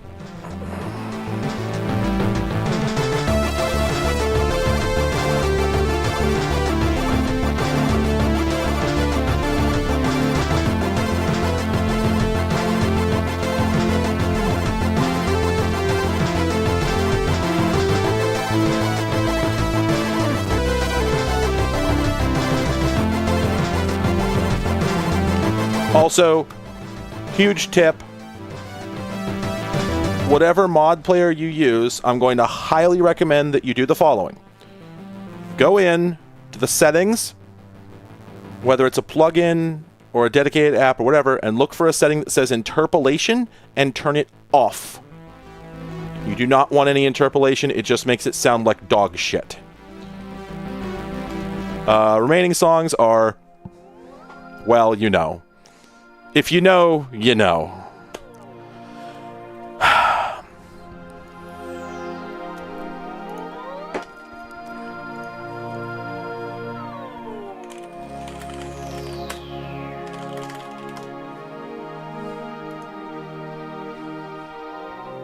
I don't know. Maybe someone thinks it sounds better.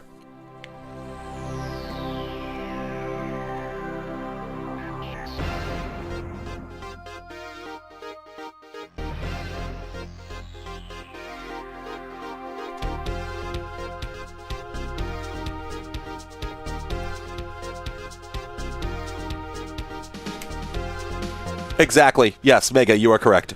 That is a fact. Okay, so this is Space Debris. Listen to the file. It's amazing. I got to go to Christmas dinner here in a minute, so I got to bail. This is Elysium. This is also good. It goes places. Stardust Memories.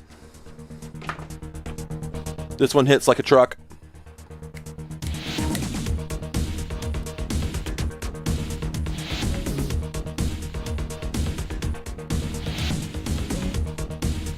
We just gotta wait for that disco shit.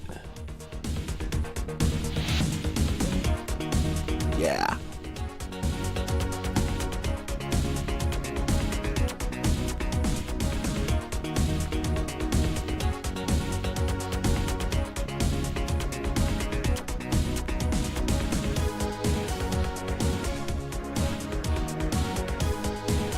Okay. And this last one here is called Nearly There. This is a classic banger. It's plagiarized. And I've linked it I put it in the file anyway. You can easily find out what the original song is. I just unfortunately think this one sounds better. And there's sort of some complicated opinions about whether it's truly plagiarized or not. So whatever. And this shit will make you cry. So, alright. I need to go, but it's been real. It's been wonderful. It's been real wonderful. I hope I brightened your dreary Christmas day, if you were having one. You brightened mine. Thanks for coming. I had a really good time. I've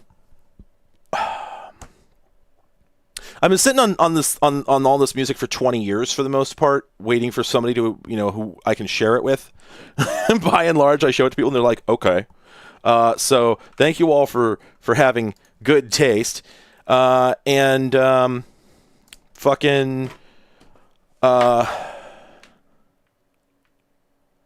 I hope you have a good one. Whatever. You know the story. You know the drill. Ooh, I gotta run to the bathroom. Maybe I shouldn't have drunk an entire bottle of sparkling cider. I'm fucked up on sugar. What am I, like? Am I a rugrat? Thanks, Kangaroo. All right.